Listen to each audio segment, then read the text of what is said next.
Good evening, and welcome back. Tonight, we are going to drift into a quieter decade. A decade of powder compacts and hairpins, of Saturday appointments at the beauty parlor, and small glass jars lined up like soldiers on a bedroom vanity. We are going back to the 1950s, to the daily beauty ritual of the American housewife. The private hour before sunrise, the careful architecture of foundation and rouge, the nightly discipline of pin curls and cold cream that most people alive today have never witnessed and will never have to endure. Before we begin, if you are the kind of person who likes to drift off to slow, detailed history, go ahead and press that subscribe button, but only if it genuinely helps you sleep. And while you're at it, leave a comment telling me what time it is where you are right now. I always like knowing that somewhere out there, someone is exactly where you are lying in the dark, phone dimmed, ready to stop thinking for a while. Now turn your lights down low. Let a fan hum somewhere in the background, if you have one.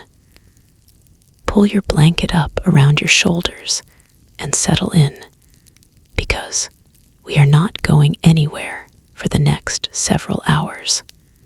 Tonight belongs to a world that moved slower than ours.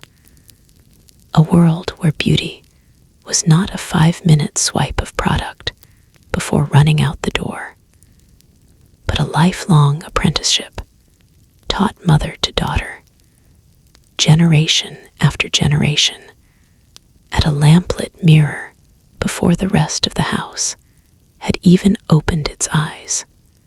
Have you ever wondered what it actually felt like to sleep in metal hair rollers? To spend 45 minutes each morning constructing a face with nothing but a mirror, a compact, and decades of inherited instruction. To sit under the roar of a salon hairdryer with a magazine open on your lap and a bottle of Coca-Cola sweating on the little table beside you. Tonight, we are going to walk through that world slowly, step by step, ritual by ritual, until the line between then and now begins to blur and your own eyes begin to grow heavy. Let's begin. Before the house wakes, it is 1957, and somewhere in a quiet American suburb, the sky outside the bedroom window has not yet turned from black to gray. The milkman has not come. The paperboy has not yet wheeled his bicycle down the block. Inside a small brick house with a trimmed front lawn, a woman opens her eyes in the darkness, and without needing an alarm clock, she knows it is time. She has been waking at this hour for so many years that her body no longer needs to be told. Something in her habit, discipline, the quiet echo of her own mother's voice, pulls her gently out of sleep a full hour before her husband stirs, a full hour and a half before her children will come thundering down the stairs demanding breakfast. This hour is hers. It belongs to no one else in the house. It never has. She slides out from beneath the quilt with practiced care, careful not to shift the mattress too much, careful not to let the bed frame creak the way it does when she moves too quickly. Her husband sleeps on, undisturbed, his breathing slow and even. She pads across the cold hardwood floor in bare feet, past the dresser, past the closet with its neatly pressed dresses hanging in a row, toward the small vanity table tucked into This vanity is not decoration. It is a workstation, as essential to her daily labor as a factory floor is to the men who will board the 7:15 train into the city in a few hours. She reaches for the small lamp beside the mirror and clicks it on. A warm, low light spreads across the tabletop, catching the glass jars and bottles arranged there in careful rows. Cold cream astringent, a jar of rich moisturizer with gold lettering on its lid, foundation in a slim tube, a compact of pressed powder, tubes of lipstick standing at attention like a small army awaiting orders. She sits down on the small cushioned stool and looks into the mirror. The face looking back at her is soft with sleep, pale, a little swollen around the eyes, creased faintly along one cheek from the pillowcase. This is a face almost nobody sees. Not her children, who will not wake for another hour. Not her neighbors, who will only ever know the finished version of her. Only her husband. On the rare mornings he happens to open his eyes before she has begun her work. And even then, only for a fleeting moment before she turns away toward the mirror. Outside, the neighborhood is utterly silent. No engines turning over in driveways. No dogs barking at delivery trucks. Even the birds have not yet started their morning chorus. It is, in its own strange way, one of the most peaceful hours of her entire day, and one of the only hours that belongs to her alone. In magazines of the period, Ladies' Home Journal, McCall's Woman's Day, this hour is described again and again as sacred, as an investment, as the foundation on which the rest of a woman's day is built. Beauty editors wrote with the certainty of scripture, skip this hour, and you would pay for it later in a complexion that aged faster, in a husband whose eye wandered, in the quiet judgment of other women at the grocery store or church social. She does not question any of it. She has been taught this ritual since she was a girl of 13 or 14, standing beside her own mother's vanity, watching those same practiced hands move through the same sequence of steps. Now, 20 years later, her hands move through the same choreography without needing to think. She could do this blindfolded, and in a sense, on the darkest winter mornings, she nearly does. She pulls her robe a little tighter against the early morning chill. The furnace has not yet kicked on, and the house holds onto the night's coolness a little longer than she'd like.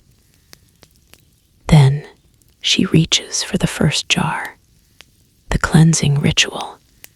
The first jar is always cold cream. It sits in a heavy glass container with a metal screw-top lid, and when she twists it open, the scent that rises up is instantly familiar.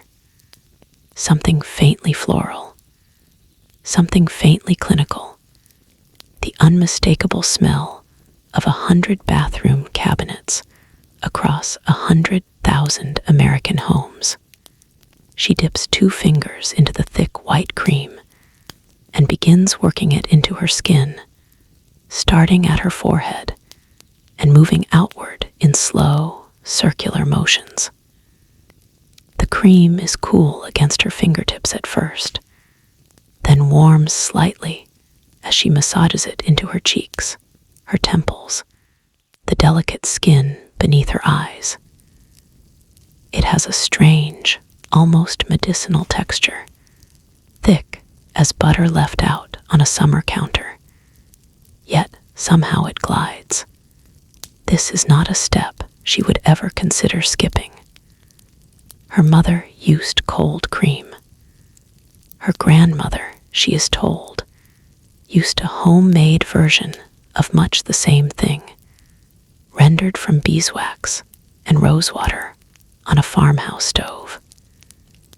There is something steadying in this continuity, in knowing that this particular motion of hand against cheek connects her to a long, unbroken chain of women who woke in darkness and tended to themselves before the world required anything of them.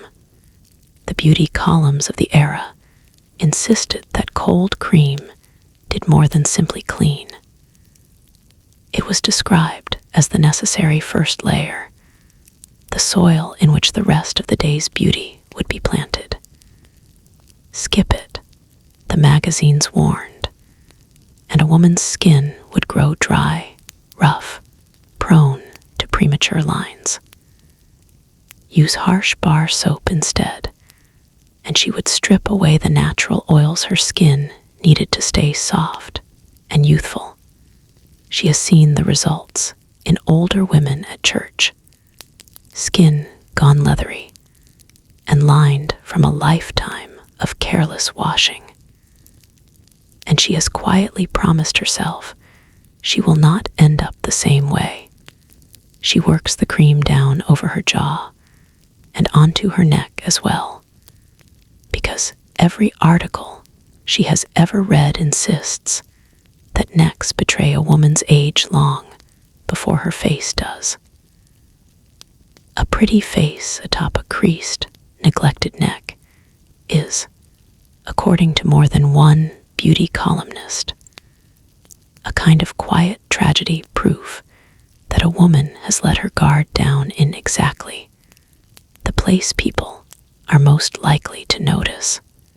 When her entire face and throat are coated in the thick white cream, she pauses for a moment and looks at her own reflection.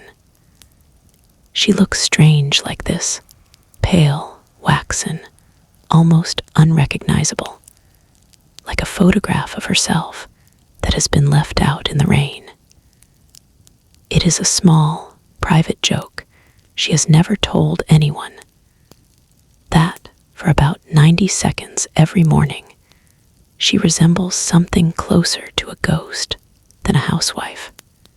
Then she reaches for the washcloth she left folded by the basin the night before, dampens it under the tap, and begins to wipe the cream away. The water runs cold. She was taught never to use warm water for this step, because cold water was said to close the pores and tighten the skin, discouraging sagging, encouraging firmness. Whether there was any real science behind this belief, she has never once stopped to ask. It is simply what is done. It is simply what her mother did, and her mother before her.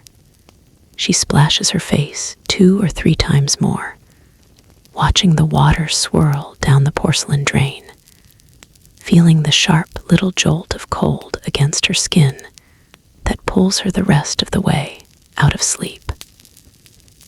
By the time she pats her face dry with a fresh towel, she is fully, completely awake.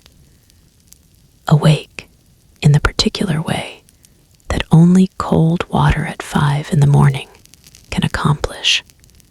The face in the mirror now is clean, bare, real. For one brief moment, she allows herself to simply look at it without judgment, without the mental checklist of flaws to correct. It never lasts more than a few seconds. Then her hand is already moving toward the next bottle, the astringent. The next step comes from a slim glass bottle filled with a clear liquid that smells sharp and faintly medicinal. Something like witch hazel crossed with rubbing alcohol, with the barest hint of something floral underneath to soften the edge. This is her astringent, and it has been part of her routine since she was 15 years old. Since the day her own mother noticed her skin turning oilier with adolescence, and handed her this same type of bottle with a short, firm instruction. Morning and night, without fail.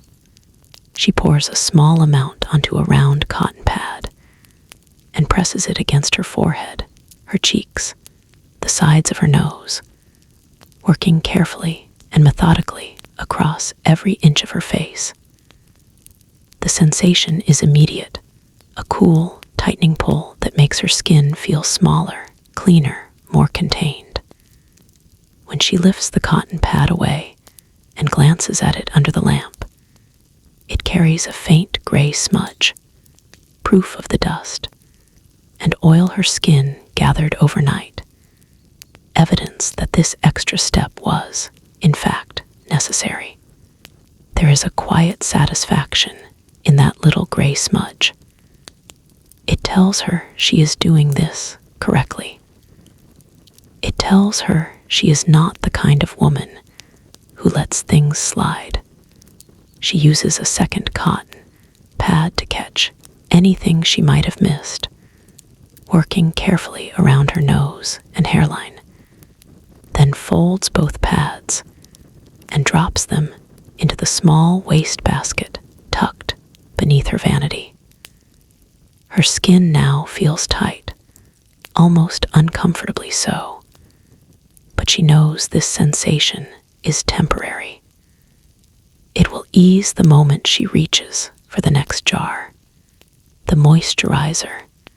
The moisturizer lives in a pink glass jar with elegant gold script across the lid. A small luxury she budgets for carefully each month, because a good face cream, she has always believed, is an investment rather than an indulgence. She unscrews the lid and dips 2 fingers into the rich, pale cream inside.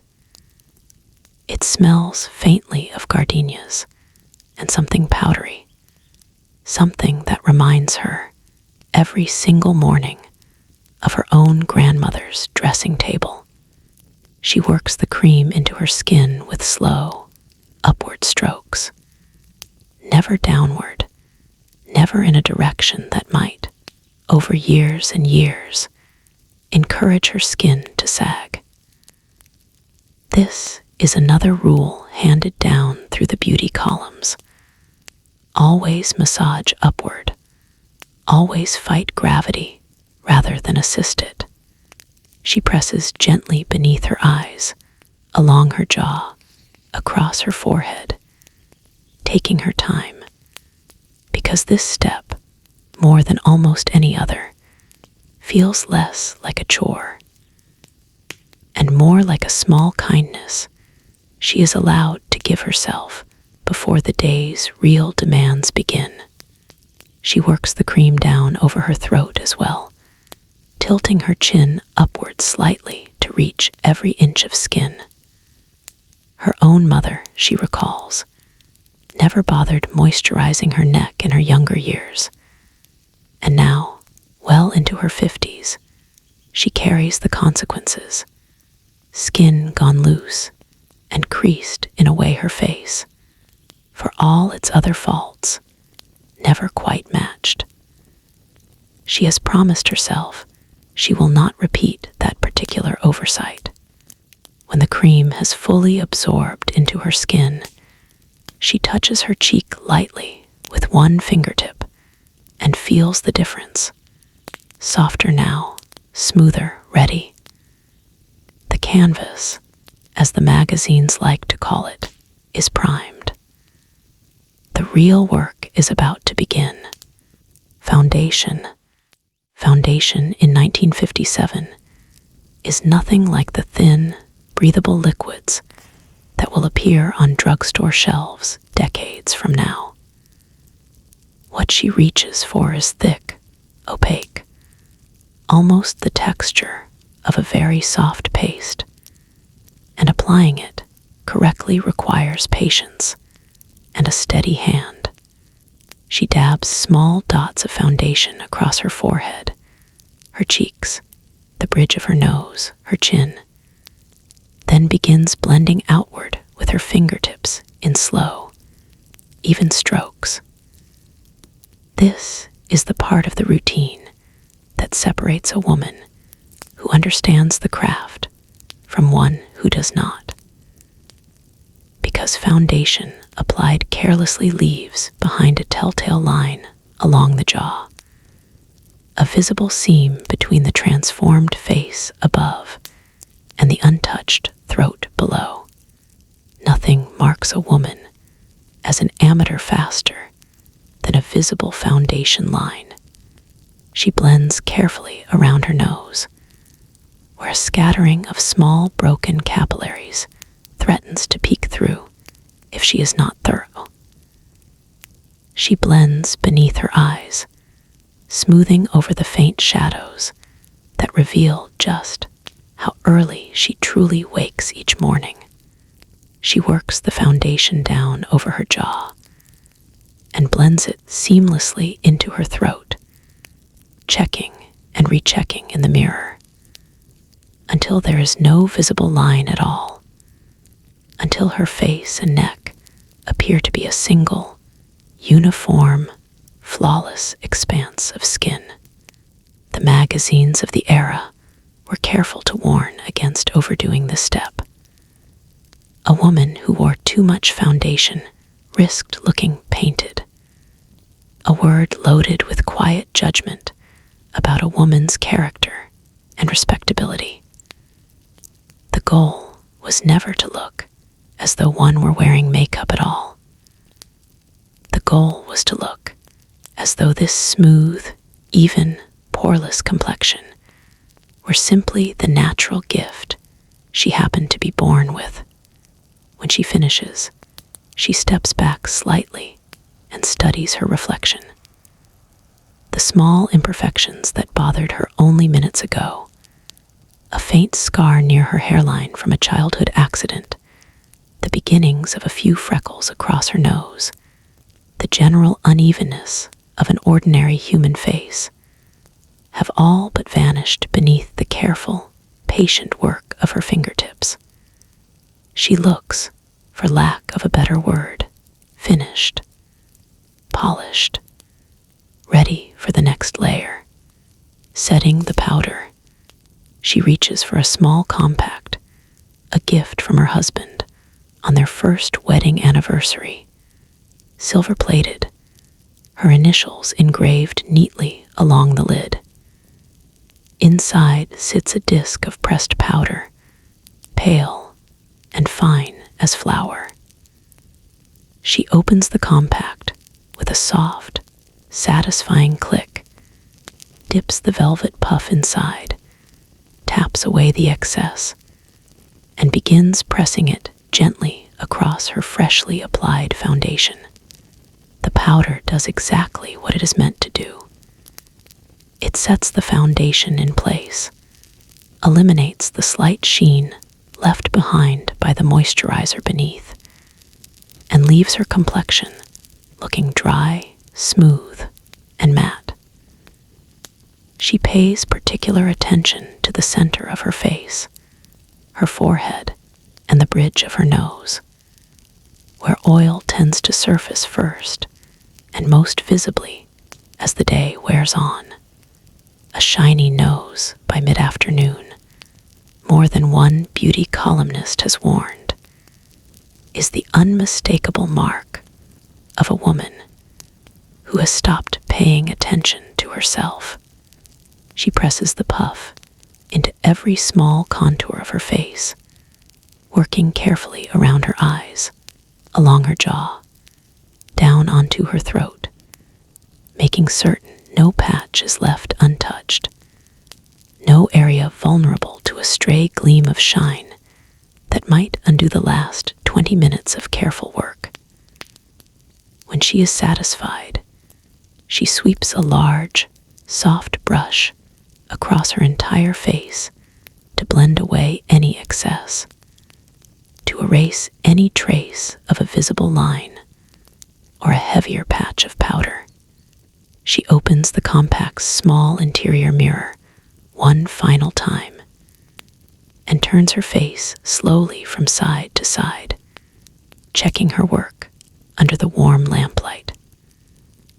The woman looking back at her now appears composed, even poreless, a face that gives away nothing of the early hour, nothing of the 4 or 5 hours of sleep she managed to get the night before, nothing of the quiet exhaustion that comes with running a household of 4 on a schedule that never quite stops. The base is complete. Now comes the part of the ritual she has always privately enjoyed the most. The color, the detail, the small artistic flourishes that will bring this careful, blank canvas to life. The eyebrows. Her eyebrows have been shaped this way for nearly 15 years now, thin, high-arched, plucked hair by hair in her early 20s, until only a delicate line remained, a shape borrowed, if she is honest, from the movie stars she used to watch on Saturday matinees before she was married. She no longer needs to pluck most mornings. The shape has settled into habit, into muscle memory, and any stray hairs are dealt with once a week rather than daily. This morning, her task is not removal, but definition.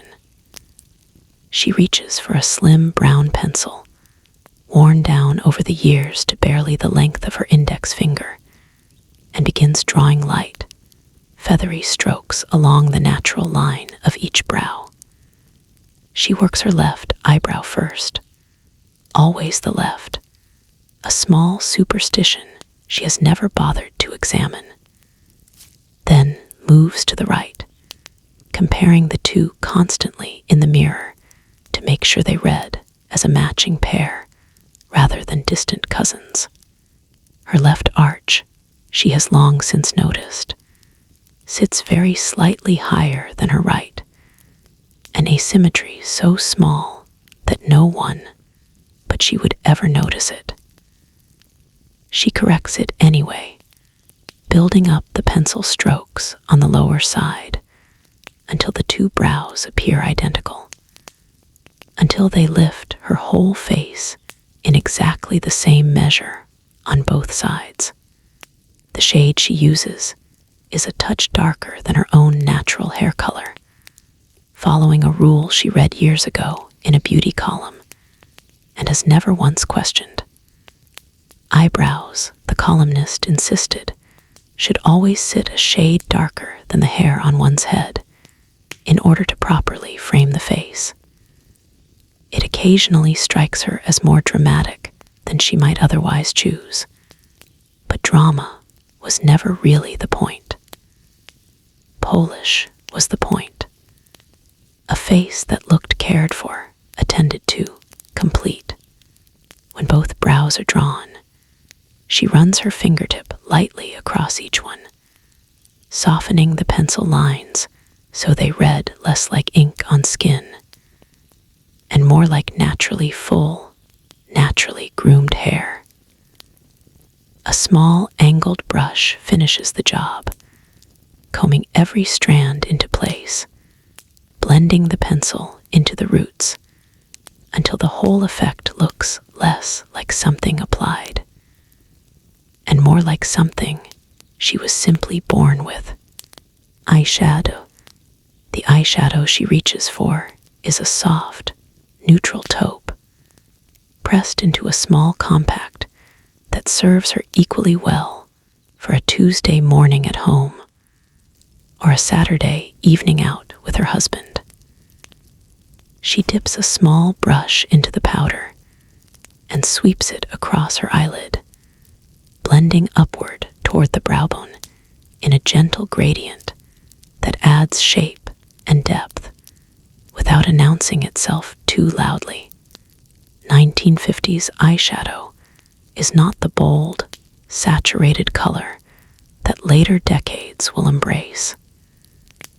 The entire aim of this step is subtlety, depth that reads as natural rather than constructed, the suggestion that her eyes simply happen to catch the light in an interesting way. She adds the faintest touch of a lighter shade to the inner corners of each eye, a small trick she picked up from a magazine only a few months earlier, one that promises to make the eyes appear brighter and more awake.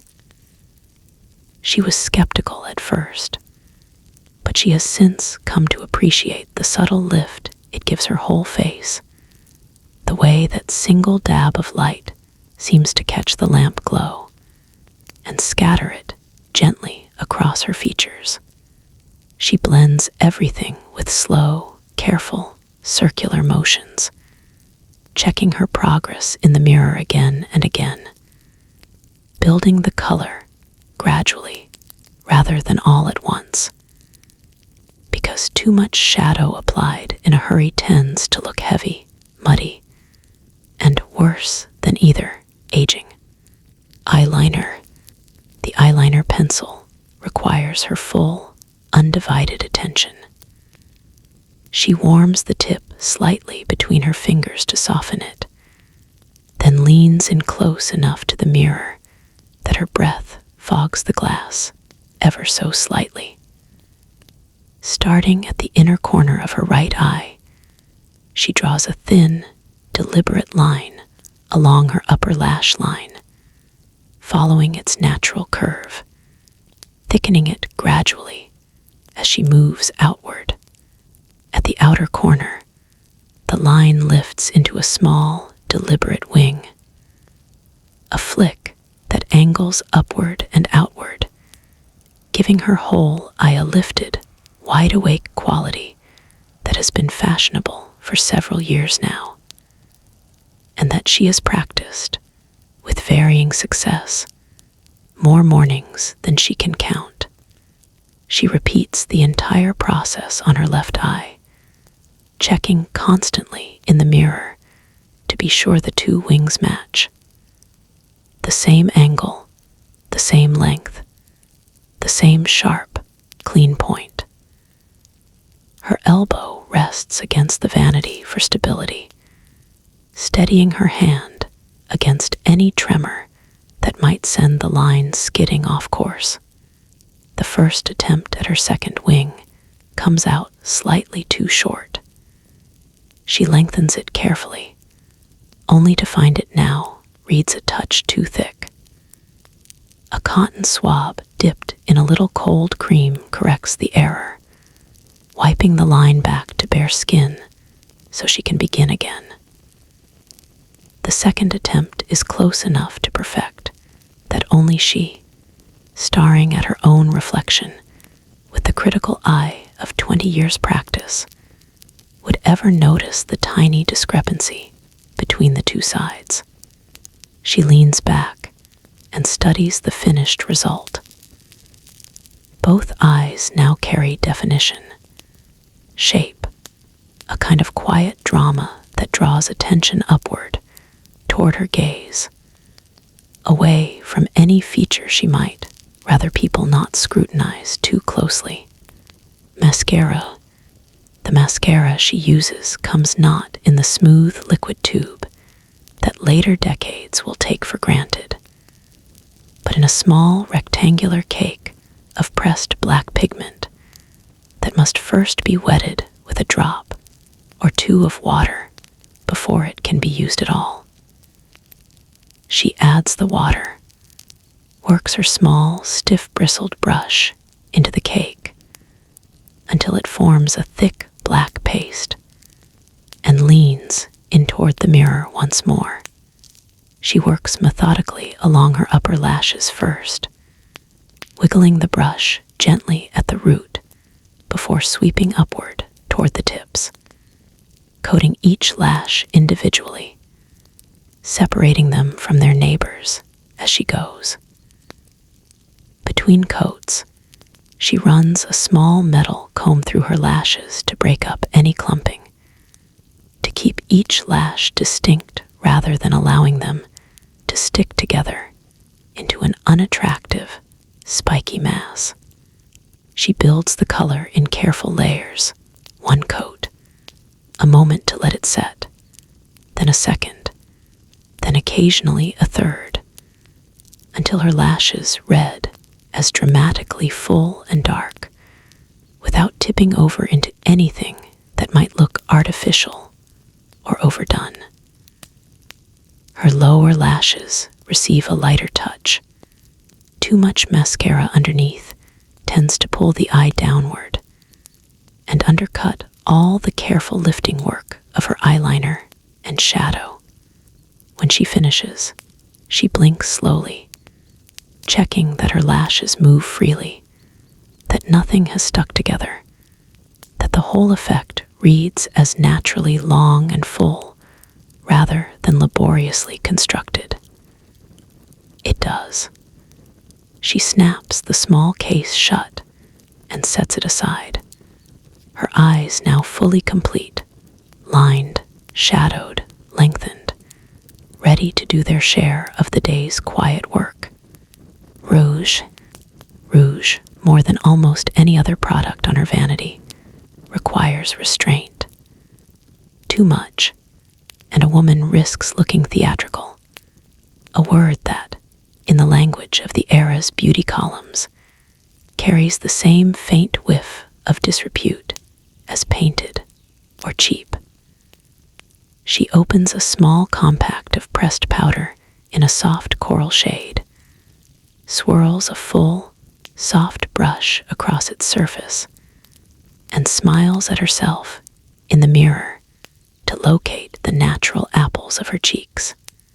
She dusts the color on in small, light circles, building it gradually, blending the edges carefully so there is no harsh line, no obvious patch of unblended pigment. The goal, as with so much of this routine, is invisibility. A flush of color so natural-looking that a stranger might assume she had simply come in from a brisk autumn walk rather than spent 3 careful minutes constructing the illusion of one. Placement matters as much as quantity. Too high on the cheekbone, and the effect reads as childish, almost doll-like. Too low, and her face takes on a strange, hollow, gaunt appearance that ages her by a decade.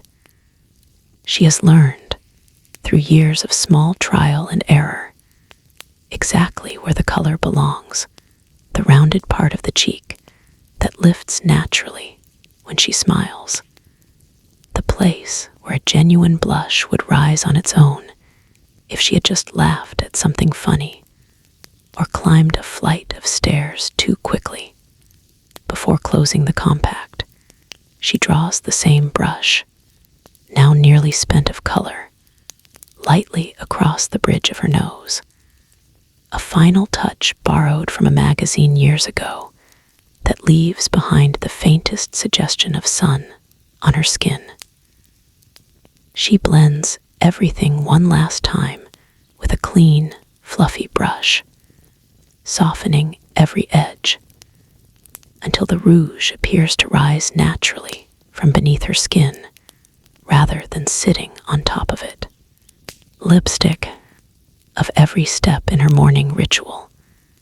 This is the one she would never, under any circumstances, allow herself to skip. A woman without lipstick, as more than one columnist has put it over the years, is a woman who has not quite finished getting dressed.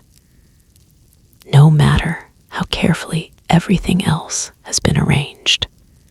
She keeps several shades lined up along the edge of her vanity, but the one she reaches for most mornings is a classic, unapologetic red.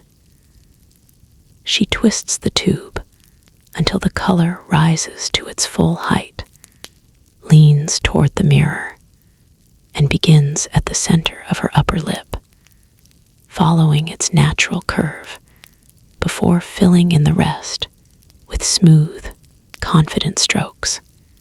She presses her lips together against a folded tissue, leaving behind a small red imprint, a habit that removes any excess color and helps the shade set so it will not transfer to a coffee cup, a napkin, or her husband's cheek before breakfast is even finished. A second coat follows, deeper now, more saturated, built for staying power through a full morning of errands, dishes, and conversation. She checks the edges of her lips carefully in the mirror, using a cotton swab to sharpen any place where the color has strayed even slightly beyond its natural boundary.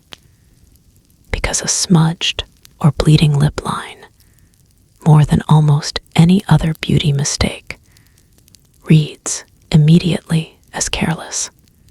When she finally caps the tube and drops it into her handbag for later touch-ups, she allows herself one last look in the mirror. The transformation is complete.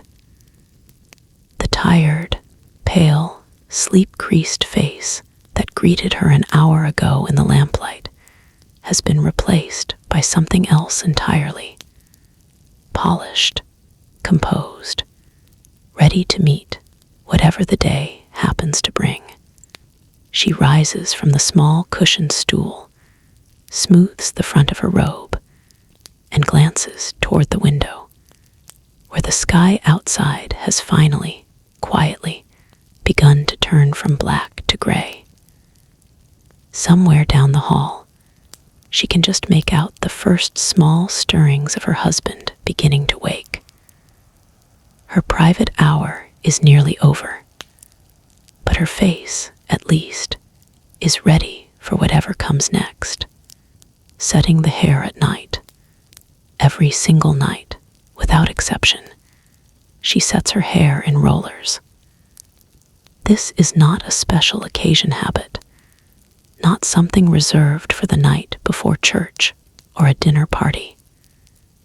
It is simply what must be done, night after night, if she wants to wake with hair that behaves, hair that curls and lifts and frames her face the way a respectable woman's hair is expected to. She sits at the vanity in her nightgown, hair freshly brushed, and begins sectioning it with the narrow end of a rattle comb. Each section is wound carefully around a small foam roller and secured with a metal clip that pinches faintly against her scalp, but holds firm through the night. She works from the crown down methodically until her entire head is transformed into something almost architectural, rows of pink foam standing at attention. A sight that would look faintly absurd to anyone who did not understand exactly what it was for. The whole process takes close to half an hour most nights, sometimes longer if the weather is humid or her hair is being particularly stubborn. She has never once talked herself into skipping it. She knows, from long experience, exactly what happens to hair left to dry on its own overnight, flat, lifeless, hanging without shape around a tired face. And shapeless hair, in the quiet moral code of the era's beauty columns, reads as something close to surrender. Each roller must be wound with just enough tension to produce a firm, lasting curl, but not so much that it pulls painfully at the scalp or damages the hair itself. A balance she learned as a teenager, watching her own mother demonstrate the technique on her daughter to try it for the first time. Now the motion is entirely automatic. Her hands move through the sequence, while her mind wanders freely to tomorrow's grocery list, to a letter she owes her sister, to nothing in particular at all. Larger rollers go in around her face, producing the soft, loose waves that frame her features gently by morning. Smaller rollers go on top, adding lift and volume where her hair tends to fall flattest. The metal clips holding everything in place are, without exception, uncomfortable, small, sharp points of pressure against her scalp that she has learned to angle away from her most sensitive spots, though there is no way to eliminate the discomfort entirely. Her husband long ago stopped commenting on her appearance at bedtime. He no longer seems to notice the nightly transformation from wife into what she has privately, affectionately, called her roller creature more than once. Perhaps he understands, in his own quiet way, that the soft waves he admires each morning were not accidental, that they were built the night before, through patience and a fair amount of minor discomfort that she has simply learned to absorb without complaint. When every section is wound and clipped, she ties a silk scarf over her head, a small, cheerful thing patterned with flowers, chosen years ago in a half-successful attempt to make this nightly ritual feel a little less strange. She catches her own reflection one last time before turning off the lamp. Hair a mass of pink foam and metal, face freshly cleaned of every trace of the day's makeup, nightgown soft and plain.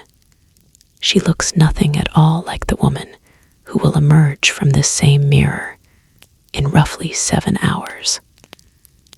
She looks, if anything, more like herself, vulnerable, unfinished, entirely human. She climbs into bed carefully, arranging herself on her back rather than her side, because sleeping on her side would flatten the rollers on that half of her head and leave her with uneven curls by morning. Her husband is already asleep beside her, his breathing slow and untroubled by foam rollers or facial creams, or any of the quiet, constant labor that keeps his wife looking, each morning, exactly as she is expected to look. She adjusts her pillow, searching for the one position that presses least painfully against the metal clips, and closes her eyes. Sleep will come eventually. It always does. And by morning, the discomfort of the night will have been entirely forgotten, replaced by soft, springy curls that required no visible effort at all. Saturday at the beauty parlor. Saturday afternoons belong to the beauty parlor with the same unshakable regularity that Sunday mornings belong to church. She has kept this same weekly appointment for 3 years now, and she walks through the door of the small storefront salon to a scene that has become as familiar and comforting as her own kitchen. The warm chemical smell of permanent solution mixed with hairspray, the steady hum of dryers, a low, cheerful current of women's voices weaving together into something almost musical. Her stylist, a woman named Evelyn, who has done her hair every Saturday since she first walked in 3 years earlier, waves her over to the same chair by the window with the same easy smile. She settles into the seat, a pink plastic cape snapping shut around her shoulders, allows herself, for the next hour and a half, to simply be taken care of. Evelyn washes her hair first, working shampoo into her scalp with strong, capable fingers that seem to find every knot of tension she has been carrying since Monday. The warm water rinses down in slow, soothing waves, and by the time Evelyn reaches for the rollers, smaller and tighter than the foam ones waiting at home, she has nearly drifted off in the chair. Once her hair is set, Evelyn guides her toward the large dome-shaped dryer at the back of the salon and lowers it carefully into place. A magazine sits open on her lap. A small glass bottle of Coca-Cola sweats quietly on the little table beside her chair. The dryer roars to life, drowning out every other sound in the room, sealing her inside a warm, private cocoon of heat and white noise for the better part of 45 minutes. There's something almost meditative about this hour beneath the dryer. She cannot hold a conversation over the noise, cannot catch the gossip drifting between the other chairs, cannot be drawn into anything that requires her to be clever or attentive or anything at all beyond simply present. She flips slowly through the pages of her magazine, studying the fashion spreads, absorbing the latest beauty advice, and lets her thoughts wander wherever they please. All around her, other women sit beneath their own dryers in their own private cocoons. Mothers, daughters, wives, each one lost in her own thoughts for this one small stretch of the week that belongs to no one but herself. The beauty parlor, more than almost anywhere else in her life, functions as a kind of sanctuary, not simply a place to have one's hair done, but a weekly escape from the demands of husband, children, and household. An hour or two in which she is, for once, not a wife or a mother, but simply a woman being cared for. When the timer finally rings and Evelyn lifts the dryer away, her hair has baked into a head full of tight, springy curls that will need to be brushed and shaped into something softer. Evelyn works quickly, confidently, running a brush through the curls until they loosen into soft, flowing waves that catch the light in exactly the way the fashion magazines promise they will. She pays, leaves a tip that feels both generous and entirely necessary, because Evelyn, in a very real sense, holds her appearance in her hands every single week. And that kind of trust is worth something. And steps back out onto the sidewalk with her head held a little higher than when she walked in, knowing that her hair, at least for the next several days, will look exactly the way it should. The permanent wave. Once or twice a year, her visit to the salon involves something more elaborate than a simple wash and set. A permanent wave, the chemical process that will transform her hair from loosely wavy to tightly, uniformly curled for months at a stretch. The process is not, by any measure, a pleasant one. The solution Evelyn applies carries a smell strong enough to make her eyes water, sharp, chemical, unmistakable the moment the bottle is opened. Evelyn sections her hair carefully and winds each piece around a small rod, securing it with a rubber band that tugs uncomfortably at her scalp. comes the solution itself, applied rod by rod, saturating each section thoroughly. A faint burning sensation spreads gradually across her scalp as the chemicals begin their work, not painful exactly, but present, insistent, impossible to ignore.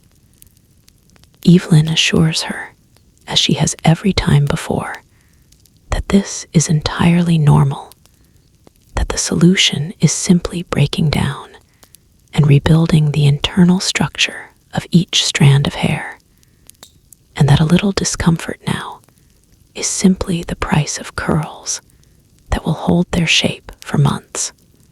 She sits as still as she can manage, breathing through her mouth to avoid the worst of the smell, counting down the minutes until the solution can finally be rinsed away.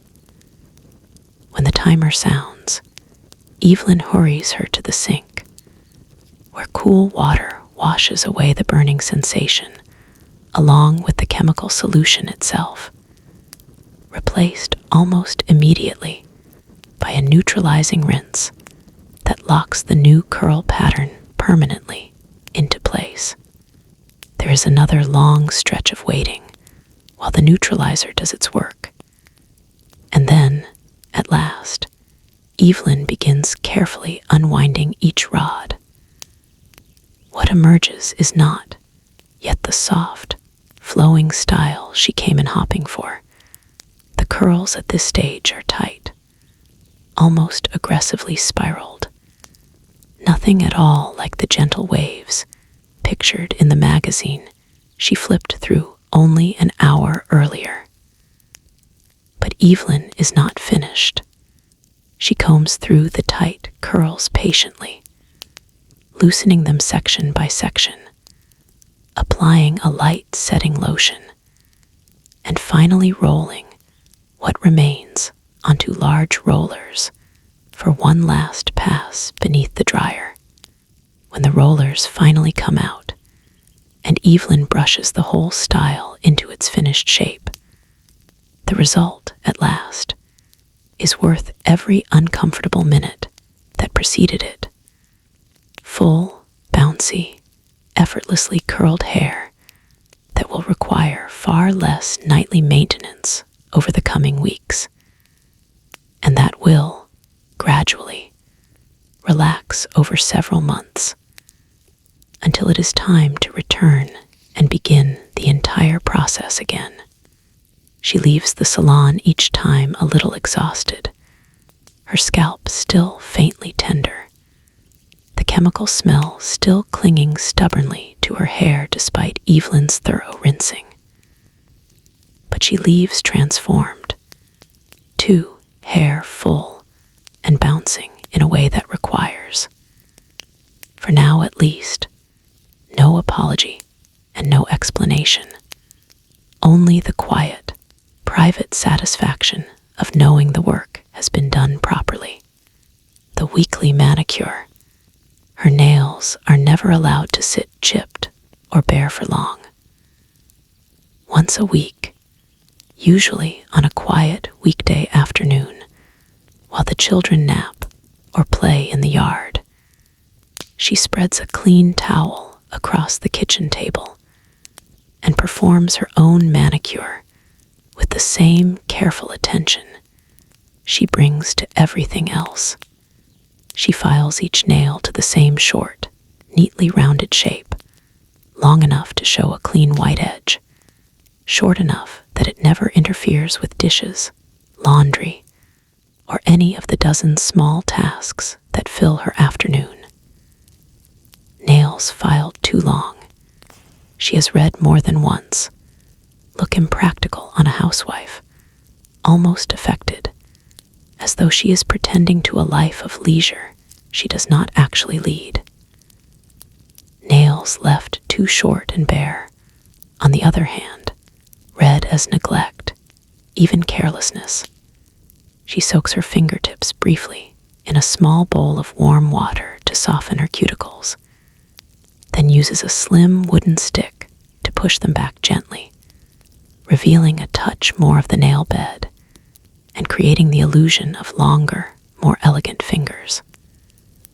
A buffer smooths the surface of each nail until it catches the afternoon light, and only then does she reach for the polish itself, usually a pale pink, sometimes a soft coral, occasionally, for special occasions, the same bold red she favors on her lips. 2 coats of color go on in smooth, practiced strokes, followed by a clear top coat for shine and durability.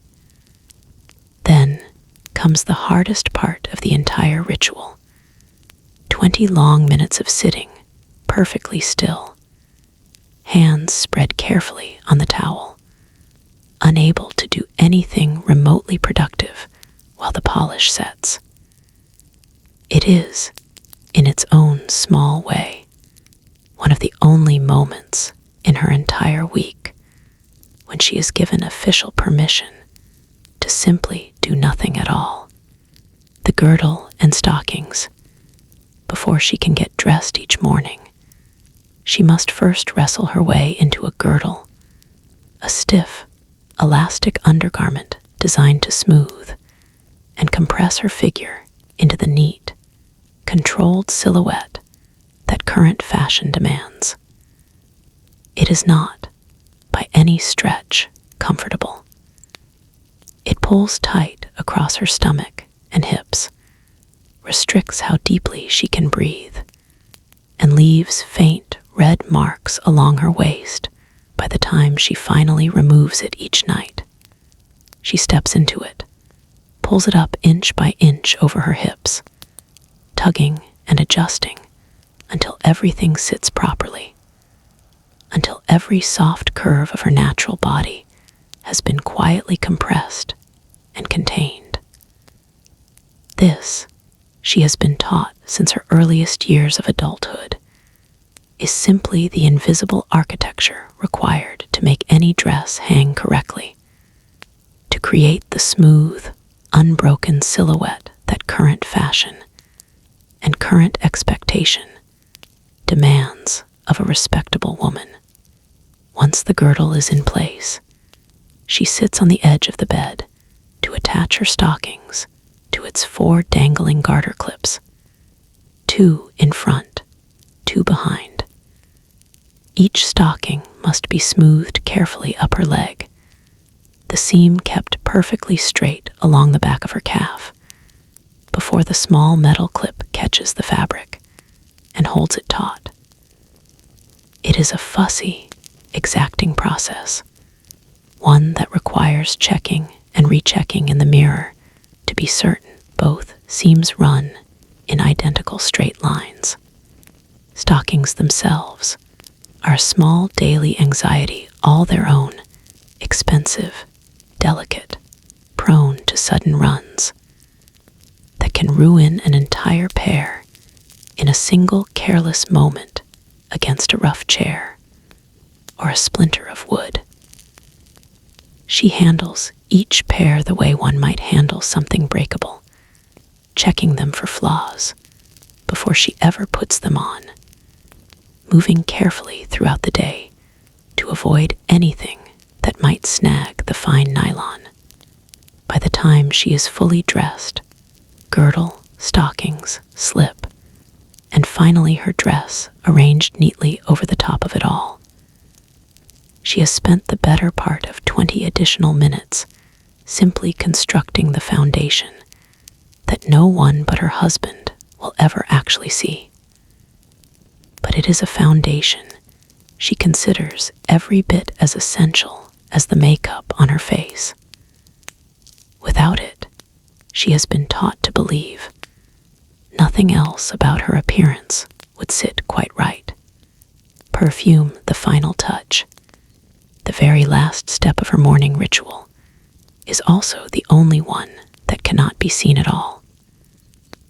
A small glass bottle sits at the edge of her vanity, fitted with a delicate atomizer bulb that releases a fine, soft mist when squeezed.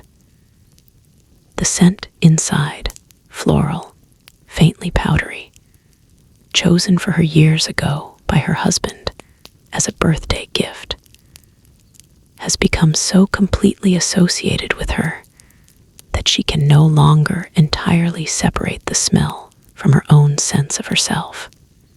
She presses the atomizer gently at each wrist, behind each ear, and once more at the base of her throat, then presses her wrists lightly together to warm the perfume against her skin and help it bloom. The scent rises softly around her, quiet but unmistakable, the kind of fragrance that will linger faintly in a room long after she herself has left it. This final invisible layer, she has come to believe, is every bit as important as anything visible in the mirror. It is the detail that turns a well-dressed woman into a memorable one, the small signature that will cling faintly to her children when they hug her later that morning, that her husband will catch when he leans down to kiss her goodbye before catching the 7:15 train into the city. Posture and carriage, beauty she was taught from a very young age, is not only what is applied to the face. It is also carried in the body, in the straightness of the spine, the level angle of the chin, the particular grace with which a woman crosses a room. Her own mother corrected her posture constantly throughout her childhood, one firm hand pressed between her shoulder blades, gently but insistently pushing her back into alignment. Shoulders back, stomach in, chin level with the floor. She carries these lessons with her still, decades later, so thoroughly absorbed that the correction now comes from somewhere inside her rather than from any outside hand.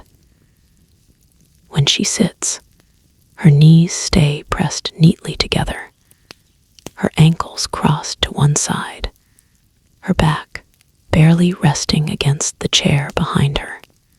When she walks, her steps are smaller and more measured than would feel entirely natural, her shoulders held back but relaxed, her chin kept perfectly level, not so high that she appears haughty, not so low that she appears uncertain or eager to please.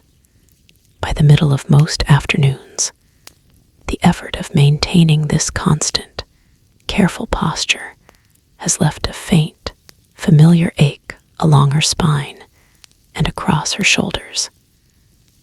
It is only at night, once she has finally climbed into bed and allowed her body to fully relax, that the tension releases all at once, her shoulders rounding forward, her spine curving naturally. Muscles she did not even realize were tight finally beginning to loosen. But even as she drifts toward sleep, some small part of her is already aware that tomorrow, the quiet, constant discipline of good posture will begin again the moment she rises. The beauty column. Every week, she sits down with her favorite magazine and turns first to the beauty column. A habit so consistent it has become something close to ritual in its own right. The column offers advice on everything from the correct way to apply foundation to the latest recommended shade of lipstick, and she reads each installment with the quiet, careful attention of someone absorbing genuinely useful instruction.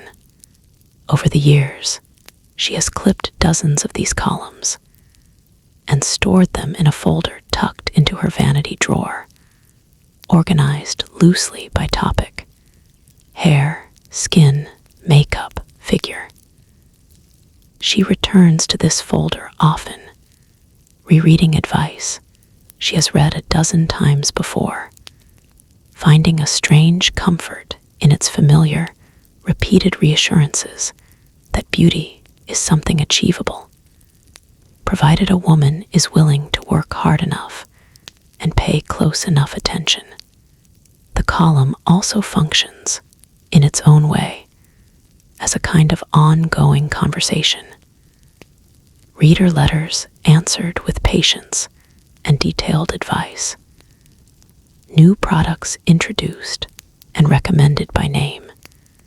Seasonal trends explained and translated into instructions she can actually follow at her own vanity table. She has come to think of the anonymous columnist almost as a trusted friend, someone who understands the particular pressures of her daily life and genuinely wants to help her navigate them a little more easily. Beauty sleep and the nighttime skincare routine. Her own mother always insisted that beauty sleep was real, that no amount of cream or powder could ever fully disguise the damage done by too many short, restless nights. Over the years, she has come to believe this completely. There is simply no concealer thick enough to erase the particular dullness that follows a sleepless night.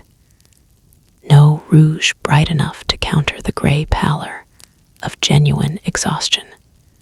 So she treats sleep itself as part of the routine, not something that happens to her passively, but something she actively prepares for and protects, the same way she protects her stockings from runs or her lipstick from smudging.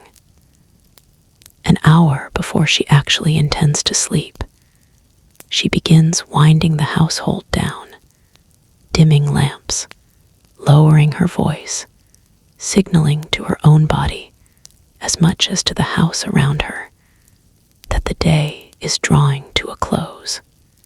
Her nighttime skincare is nearly as elaborate as her morning routine, though built around a different purpose. She removes every trace of the day's makeup first, wiping away foundation and powder and the last stubborn traces of lipstick until her skin is completely bare. Then comes a heavier, richer night cream, thicker than her daytime moisturizer, formulated specifically to work through the hours of sleep, when the body is said to do its most important repair work. She brushes her hair with long, even strokes, the recommended 100 strokes, a habit meant to stimulate the scalp and distribute natural oils evenly along each strand. The motion itself is almost meditative, a slow, rhythmic transition from the busyness of the day into the stillness of night, before she finally winds her hair into the rollers that will carry her through until morning. Her nightgown is chosen for comfort rather than display, though even here she remains quietly mindful of her husband's eyes' soft, modest colors. Nothing that constricts, nothing that looks careless either. She slides between sheets, washed and line-dried earlier in the week, still faintly scented with sunshine, and the lavender water she irons into the fabric. Even in bed, some small, habitual part of her remains attentive to appearance. She tries to sleep on her back rather than her side, since a pillow pressed against one cheek for hours at a time is said to encourage the kind of fine lines that, once set, never fully disappear. She arranges her rollers as comfortably as the metal clips will allow and closes her eyes, trusting that whatever discomfort remains will be entirely forgotten by morning, replaced by the soft, springy curls that took no visible effort at all to produce. The vanity mirror as lifelong companion. No single object in her house has seen more of her than the mirror mounted above her vanity. It has watched her at her most barefaced and sleepy, and at her most finished and polished. It has watched 2 decades of small victories and minor frustrations play out across the same reflected face, morning after morning, in the same warm circle of lamplight. She knows this face better than any other in the world. Every faint freckle, every small asymmetry, the slightly higher arch of her left eyebrow, the tiny scar near her hairline left behind by a childhood fall she barely remembers anymore. These small imperfections used to trouble her far more than they do now. Over the years, the mirror has taught her something close to acceptance. Not perfection exactly, but a kind of practiced peace with the particular face she happens to have been given, and a quiet skill in working with it rather than fighting against it. The mirror reflects more than her physical appearance, too. On mornings when she feels rested and hopeful, her reflection seems to catch the light differently, brighter, younger, more at ease. On harder mornings, when worry or exhaustion has settled into her overnight, the mirror shows this as well, in the faint tightness around her eyes, in the particular set of her jaw. She has learned, over the years, to read her own face the way one might read a familiar map. And the mirror is the only tool she has ever needed to do it. It is also, in its own quiet way, aspirational. A place where she does not simply see who she is, but imagines, every single morning, who she is working to become. She has stood before this same mirror as a young bride, certain that beauty would come easily and require little real effort. And she stands before it now as a woman who understands, after 2 decades of daily practice, that beauty is work, steady, patient, unglamorous work, performed largely for an audience of no one but herself. The true cost of the routine, beauty, she has come to understand over the years, is expensive in ways that go far beyond the dollars spent at the drugstore counter. The jars and bottles crowding her vanity represent not only money, but time, mornings begun before dawn, evenings closed out with rituals that leave her, more nights than she would ever admit aloud, simply too tired to read or talk, or do much of anything beyond sleep. The financial side alone adds up quickly. Cold cream, foundation, powder, rouge, lipstick, mascara, perfume, weekly appointments at the salon, the occasional permanent wave, stockings that run and must be replaced, a girdle that eventually wears thin at the seams and needs to be quietly repurchased.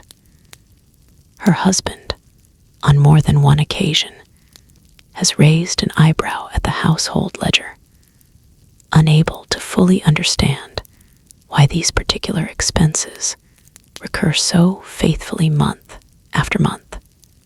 She has tried more than once to explain that these are not indulgences, but requirements, that a woman who lets her appearance slip is judged, whispered about, quietly written off in ways he, as a man, will simply never have to experience firsthand, so she manages the budget carefully wherever she can.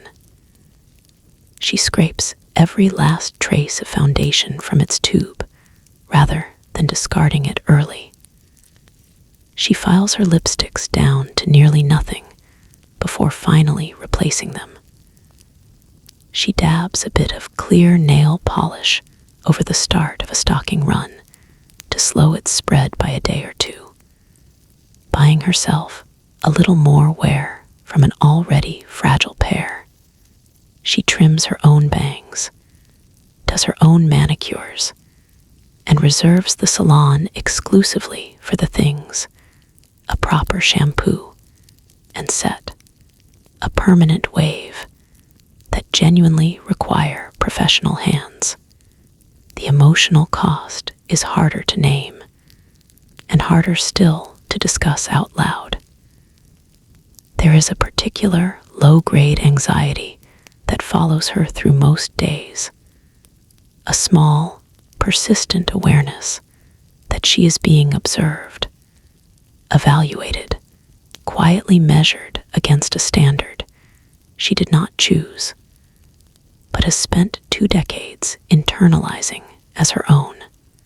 A run in her stocking, a smudge of lipstick on her front tooth, a hairstyle gone slightly flat by mid-afternoon.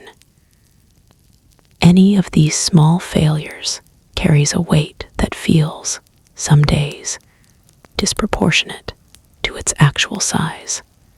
Late at night, on the rare occasions her mind wanders somewhere it is not supposed to, she allows herself to wonder, just briefly, what it might feel like to simply stop, to wake up and exist for one single morning without constructing herself into something presentable. She imagines the extra hour of sleep, the quiet cup of coffee taken without a single thought toward her reflection. The thought never lasts more than a moment or two. It feels somehow both tempting and faintly dangerous, as though even entertaining it for too long might loosen something she has spent 20 years carefully holding in place.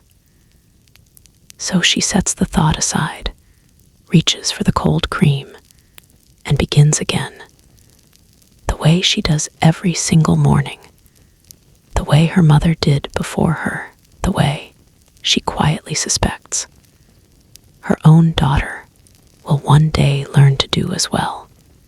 The drugstore beauty counter, once a month, sometimes more often if a particular product is running low. She makes the short drive into town to the drugstore on Main Street, a squat brick building with a soda fountain along one wall, and along the other, a long glass counter devoted entirely to cosmetics. This counter, in its own modest way, functions almost like a second beauty parlor, a place where women stop, browse, compare notes, and occasionally linger far longer than the errand strictly required. Behind the counter stands a saleswoman in a crisp uniform, trained to speak with real authority about which shade of foundation best suits a fair complexion, which lipstick shade is currently considered most fashionable, which face powder holds up best in the humid stretch of a Midwestern summer. The post-war cosmetics industry, still riding the momentum of its rapid 1940s expansion, has by the mid-1950s become a substantial, highly organized business, national brands with recognizable packaging, seasonal color lines timed to coincide with new fashion collections, advertising campaigns that run continuously through the pages of every major women's magazine.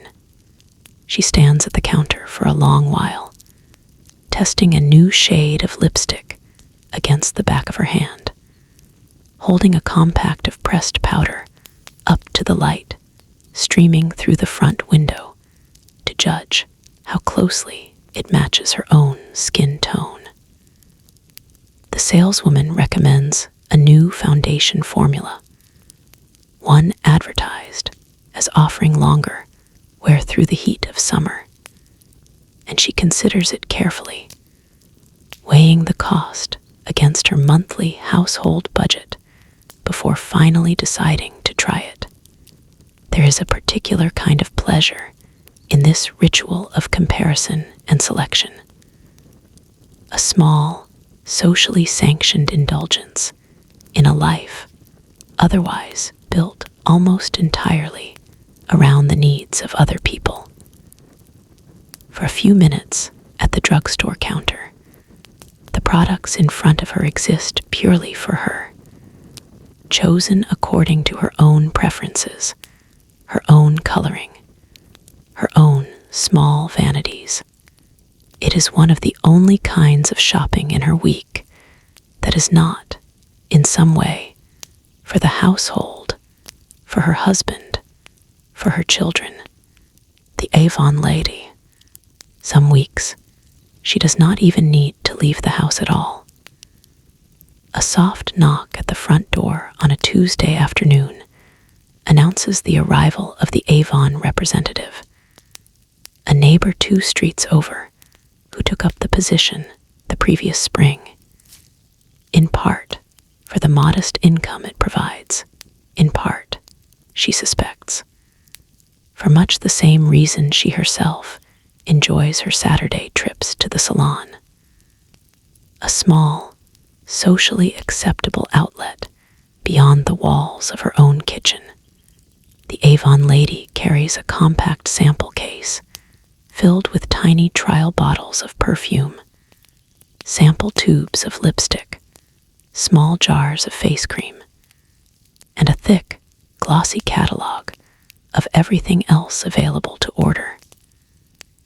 The 2 of them sit at the kitchen table over coffee, testing a new fragrance on the inside of a wrist, flipping through pages of new lipstick shades with names like Cherries in the Snow or Fire and Ice, comparing notes on which products have worked well and which have disappointed. This direct-to-home sales model, pioneered decades earlier, but reaching a particular high point of popularity in the 1950s, represents something more than simple commerce. For many women confined largely to their own homes and neighborhoods by the demands of housework and childcare, the arrival of the Avon Lady offers a rare, legitimate excuse for a midweek conversation with another adult woman. A small ritual of connection disguised as a shopping errand. She places her order carefully, checking it twice against the household budget before finalizing the amount, and the products arrive, without fail, within the week, delivered to her own front door by the same friendly neighbor, packaged neatly, ready to take their place among the other jars and bottles already crowding her vanity, teaching her daughter, not yet a teenager, has recently begun sitting on the edge of the bed some mornings, watching the entire ritual unfold with the same quiet, careful attention she herself once brought to watching her own mother years and years earlier. She has started, gradually, to let her daughter participate. A small dab of moisturizer on young, still smooth skin that hardly needs it. A light dusting of translucent powder applied more for the ritual of the thing than any actual necessity. It is a strange sensation, watching this small transfer of knowledge begin to take place, knowing that she is passing along not simply a set of techniques, but an entire inherited philosophy, a belief absorbed so thoroughly over her own lifetime that she rarely stops to examine it, that a woman's appearance is central to her worth, her respectability, her success in the world. She finds herself repeating, almost verbatim, the same instructions her own mother once gave her. Pat, don't rub. Always upward strokes, never down. Cold water, never warm. Some mornings, watching her daughter's small, careful hands attempt to mimic her own movements at the mirror, she feels a flicker of something she cannot quite name. Pride, certainly, in watching this careful craft take root in the next generation. But something else underneath it too, something closer to a question she has never quite allowed herself to ask out loud. Will her daughter, 20 years from now, be standing at her own vanity in the dark hours before dawn, performing this same elaborate ritual out of the same quiet, unexamined obligation? Or will something, somewhere along the way, finally shift? She does not know the answer. She is not entirely sure she is even permitted to wonder about it. So she simply continues teaching what she knows, the way it was taught to her, and lets the larger question settle, unanswered, somewhere in the back of her mind. The rhythm of the seasons, the routine itself, is not entirely fixed. It shifts, subtly but noticeably, with the changing seasons, adapting to whatever particular challenge the weather happens to bring. Summer is, without question, the hardest season for a face, carefully constructed each morning to survive. The humidity works against every layer of her routine, threatening to melt her foundation, loosen her set curls, and defeat even her most careful application of face powder by early afternoon. She learns, over the warmer months, to apply a slightly heavier hand with the powder, to carry a small compact in her handbag for near constant touch-ups, to choose lighter, looser hairstyles that hold up better against the damp August air than the more elaborate curls she favors in cooler months. A hat, worn on the walk to the grocery store or the church social, becomes as much a practical necessity as a fashion choice, shielding her carefully set hair from the worst of the midday sun. Winter brings its own particular set of demands. The dry indoor heat of the house pulls moisture from her skin far more aggressively than the summer humidity ever does, leaving her cheeks tight and occasionally flacking by midweek if she is not diligent about her nightly cream. She switches to a heavier moisturizer for the coldest months, applies a touch more rouge to compensate for the pallor that seems to settle over her complexion the moment the temperature drops, and takes special care with her hands, which chap easily in the cold and require a rich hand cream applied several times throughout the day to keep them presentable. Spring and autumn occupy a gentler middle ground, though even these transitional seasons bring their own small adjustments. A lighter foundation as the weather warms, a slightly deeper lipstick shade as the leaves begin to turn, following the same seasonal color shifts recommended, without fail, in the beauty columns of her favorite magazine. Nothing about her appearance, she has come to understand, is ever allowed to remain entirely static. Like the garden along the side of the house, it requires constant, season-by-season tending. Hollywood's long shad, much of what she believes about beauty, the shape of her eyebrows, the particular red she favors for her lips, even the confident, wide-eyed expression she has practiced in the mirror over the years, traces back, whether she fully realizes it or not, to the movie stars she has watched on Saturday matinees since she was a teenager. Actresses like Elizabeth Taylor and Grace Kelly do not simply appear on movie screens. They set the visual standard against which an entire generation of American women in cities and small towns alike quietly measures itself. Fan magazines dedicate entire columns to explaining exactly how to recreate a particular star's signature look.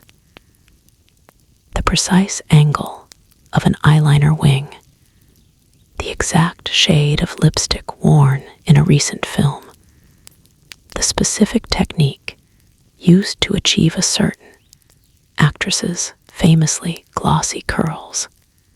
She has followed more than a few of these instructions herself over the years, standing before her own mirror with a torn magazine page propped against the base of the lamp, attempting to translate a glamorous studio photograph into something achievable with the products available at her own local drugstore. There is something both aspirational and faintly melancholy in this constant reaching toward an image she knows, on some level, she will never fully achieve. An image built not only through makeup and lighting, but through professional studio artists, flattering camera angles, and a level of daily attention to appearance that no ordinary housewife, however dedicated, could realistically sustain. And yet she reaches for it anyway, every single morning, because the reaching itself has become, over the years, simply part of who she understands herself to be. The business of post-war beauty, the industry supplying every jar and bottle on her vanity, did not simply appear out of nowhere. It grew deliberately and quickly out of the particular economic conditions of post-war America. A booming consumer economy, a rapidly expanding suburban middle class, and a wave of advertising executives on Madison Avenue who understood, perhaps better than anyone else in the country, exactly how to convince an ordinary housewife that an ordinary jar of face cream was, in fact, an essential purchase rather than an optional one.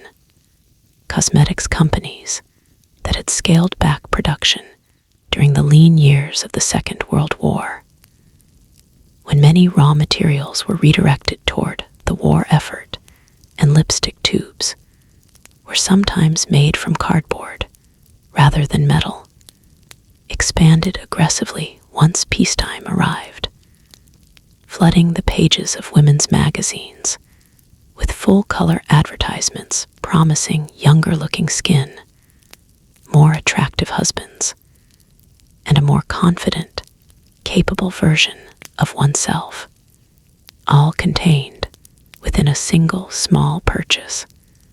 Television, still a relatively new presence in American living rooms during these years, adds an entirely new dimension to this advertising landscape.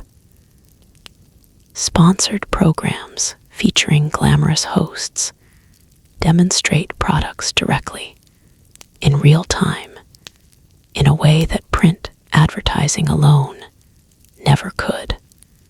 A woman watching her small black and white set in the evening might see, within the space of a single commercial break, 3 or 4 different products presented as absolutely necessary to a properly maintained appearance, each one promising, in its own way, to solve a problem she had not previously realized she had. She does not think of herself as particularly susceptible to advertising.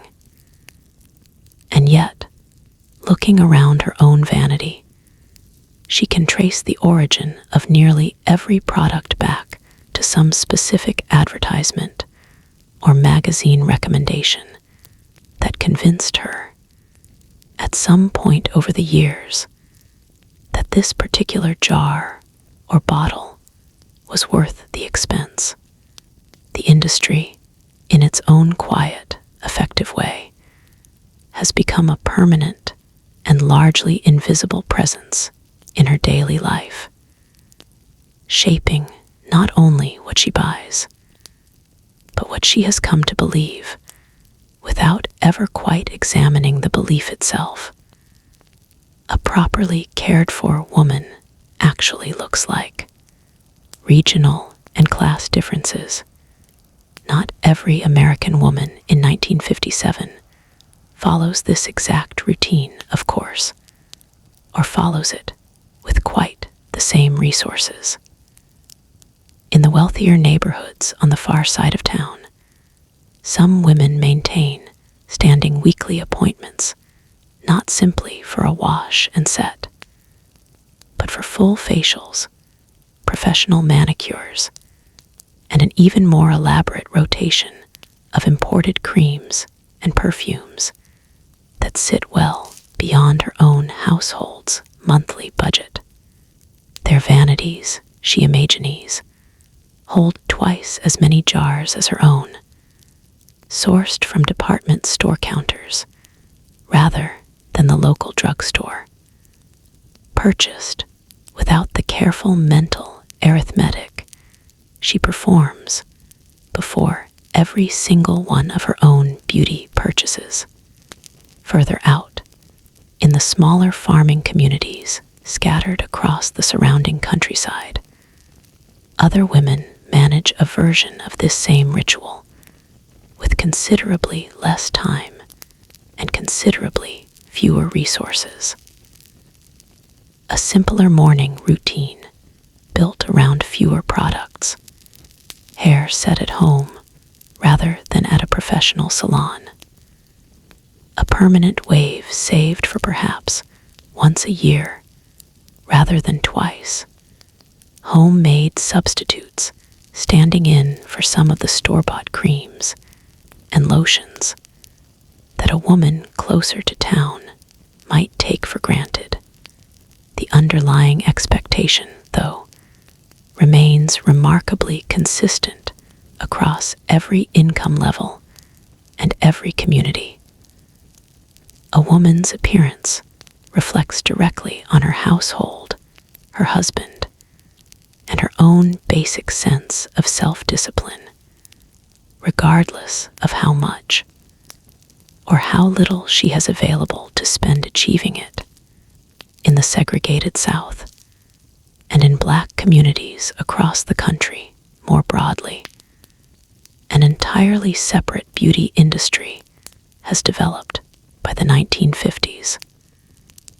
One built around hair textures and skin tones largely ignored or poorly served by the mainstream cosmetics companies advertising in the magazines on her own coffee table.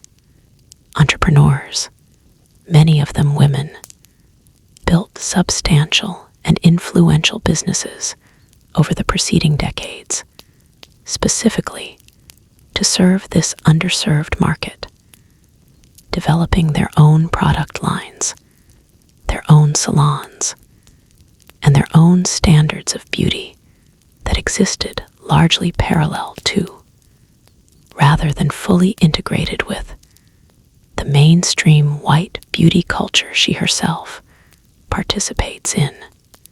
Even within her own largely homogeneous suburb, small variations exist from house to house, street to street. A slightly more expensive foundation here, a slightly less frequent salon visit there. Small differences that nonetheless carry real social weight in a community where a woman's appearance is often read, whether fairly or not, as a direct reflection of her household's overall respectability and success. The quiet expectations of husbands and neighbors. Her husband rarely comments directly on her appearance, one way or another. He does not need to. The expectation is simply understood, absorbed by both of them so completely over the years of their marriage that it requires almost no explicit discussion at all. A well-maintained wife reflects well on a man's ability to provide, on his good judgment in choosing a partner, on the general order and success of his household. Much the same way a neatly mowed lawn or a freshly painted front porch reflects well on him among the neighbors. She has noticed, over the years, the particular way other men's eyes occasionally linger a beat too long on a neighbor known for maintaining a more glamorous appearance than most. And the quieter, more private comments other wives sometimes make about a woman perceived as having let herself go, comments delivered in a tone that manages to sound sympathetic while carrying an unmistakable undertone of judgment. She has made such comments herself, on occasion, without entirely examining the impulse behind them. The unspoken rules governing all of this are rarely written down anywhere. And yet, every woman in her circle of acquaintance seems to understand them with remarkable consistency. Appear at the grocery store with your hair properly set and a light touch of lipstick, even for the most mundane errand. Never answer the front door in a bathrobe, regardless of the hour or how unexpected the visitor. Maintain your appearance, not only for your husband and your own sense of self-respect, but as a kind of ongoing, unspoken contribution to the general standard of the entire neighborhood. A standard that every woman on the block is understood to be quietly, collectively responsible for upholding. The working woman's version of the ritual. Not every woman performing this elaborate morning routine is, strictly speaking, a housewife. A smaller but steadily growing number of women in 1957 hold jobs outside the home as secretaries, school teachers, telephone operators, department store clerks. And for these women, the beauty routine carries an additional layer of professional expectation stacked directly on top of the personal one. A secretary arriving at her office downtown is expected to appear every bit as polished as a housewife heading to the grocery store, if not more so, since her appearance now reflects not only on her household, but on the professional reputation of the firm employing her. She too rises early to complete much the same sequence of steps: cold cream, foundation, powder, lipstick.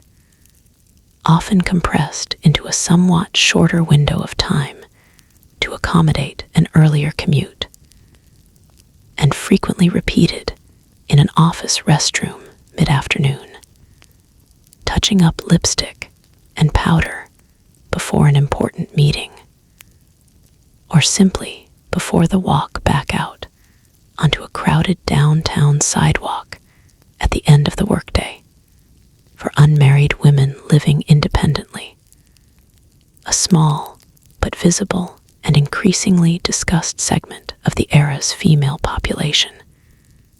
The beauty routine carries yet another layer of meaning entirely, tied closely to the ongoing, ever-present social project of finding a suitable husband.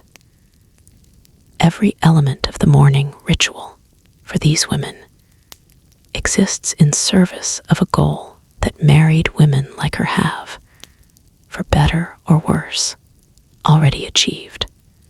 She sometimes finds herself feeling a quiet, complicated mixture of sympathy and relief when she considers this particular pressure.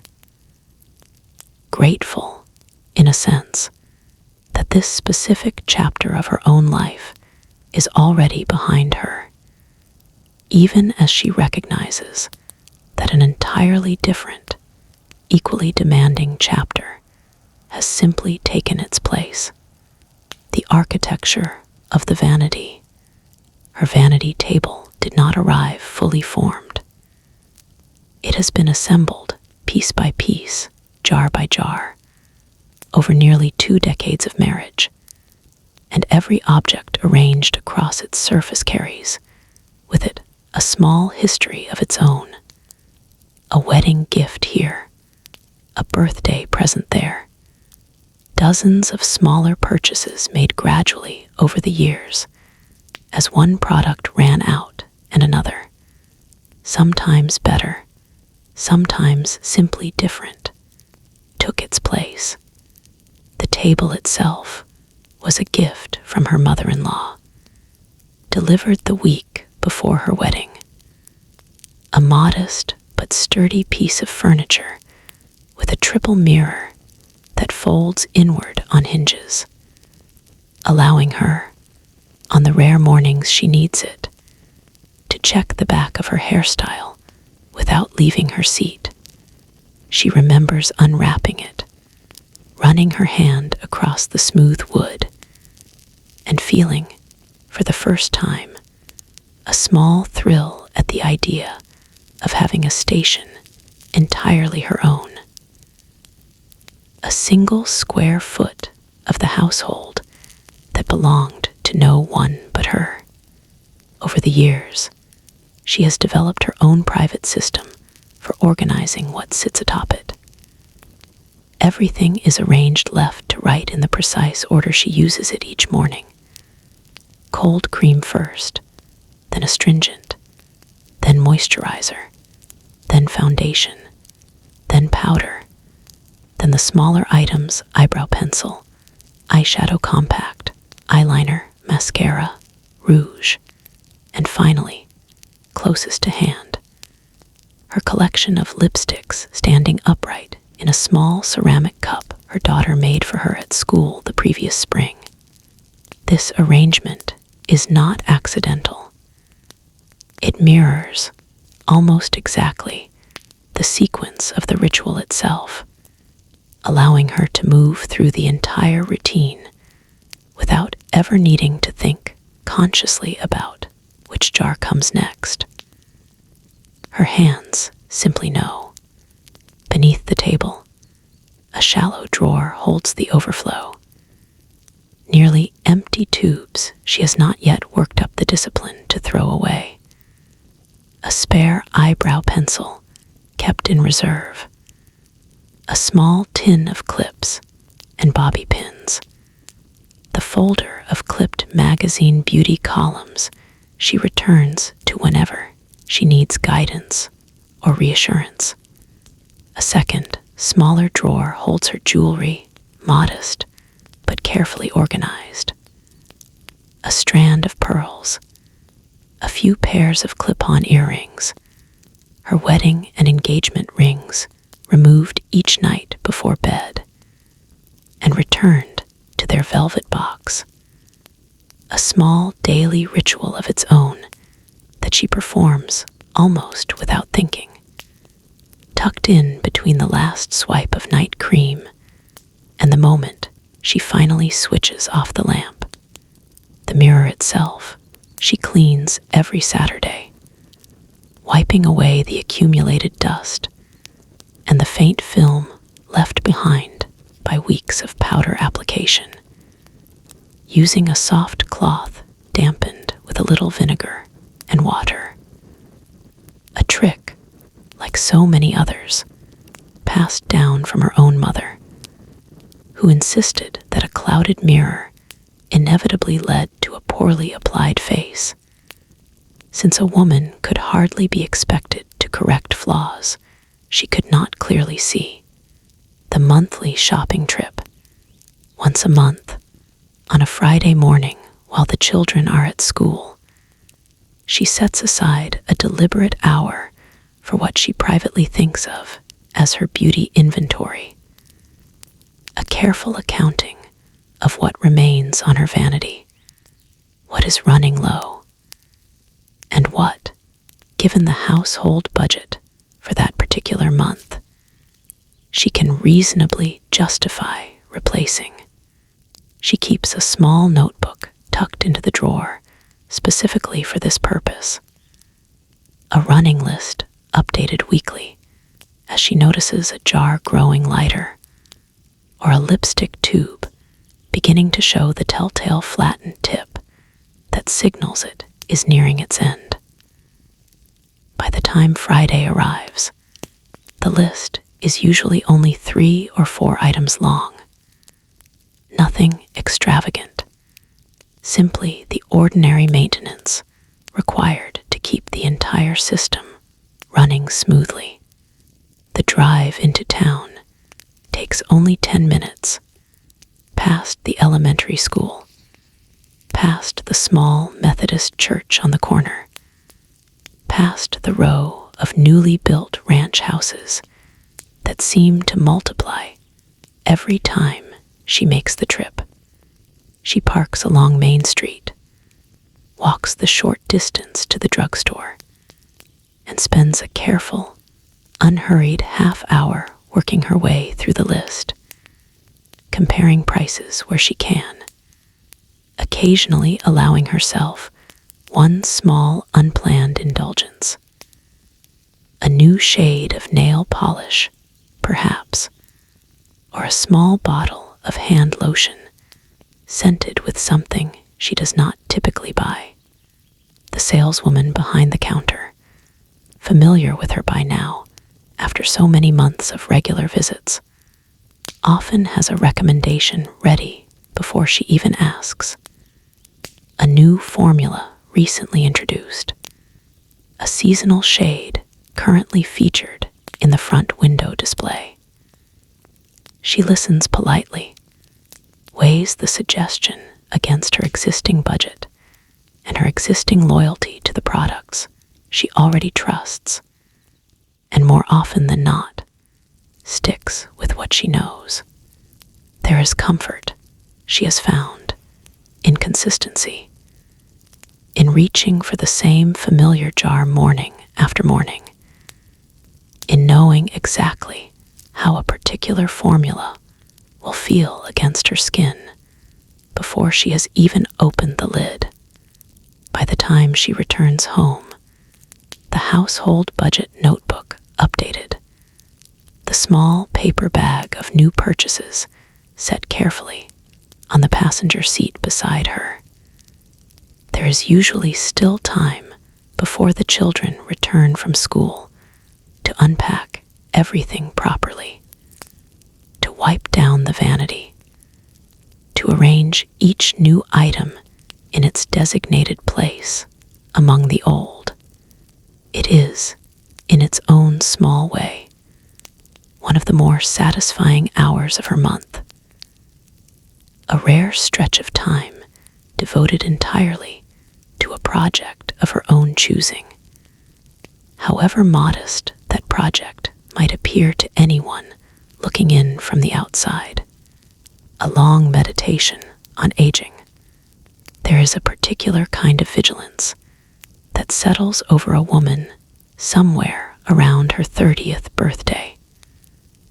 A quiet but persistent awareness that the daily maintenance she has always performed is no longer simply about looking presentable, but about something closer to holding a line against an opponent that never tires and never negotiates. She noticed the shift in herself gradually, not all at once.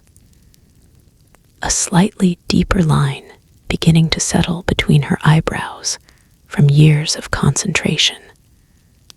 A faint softening along her jaw that no amount of upward stroking moisturizer seems entirely able to reverse. The beauty columns she reads each week are not silent on this subject. If anything, they address it more directly, more insistently than almost any other topic. New creams promising to reduce the appearance of fine lines. New techniques for applying foundation in a way that fills rather than settles into the small creases beginning to form around her eyes. Firm and repeated reminders that a woman's beauty routine must evolve continuously as she ages, growing more elaborate rather than less, if she hopes to maintain anything resembling her earlier appearance. She thinks sometimes of her own mother, now in her late 50s, and of the particular resignation that has settled over her in recent years. Not defeat exactly, but something adjacent to it, a gradual loosening of the daily vigilance that once governed her own mornings just as thoroughly as it now governs her daughters. Her mother still applies lipstick before leaving the house, still sets her hair once a week, but the girdle has been quietly retired. The elaborate multi-step foundation routine simplified down to something closer to a single all-purpose cream. Whether this represents surrender or wisdom, she has never quite been able to decide, and she suspects her mother herself might struggle to answer the question honestly. She wonders, some mornings, whether she is watching her own future unfold a few decades ahead of schedule, or whether her own generation, raised on a slightly different set of expectations, will find some other way of navigating this same slow negotiation with time. The magazines certainly do not encourage any softening of standards. If anything, the message only intensifies with age.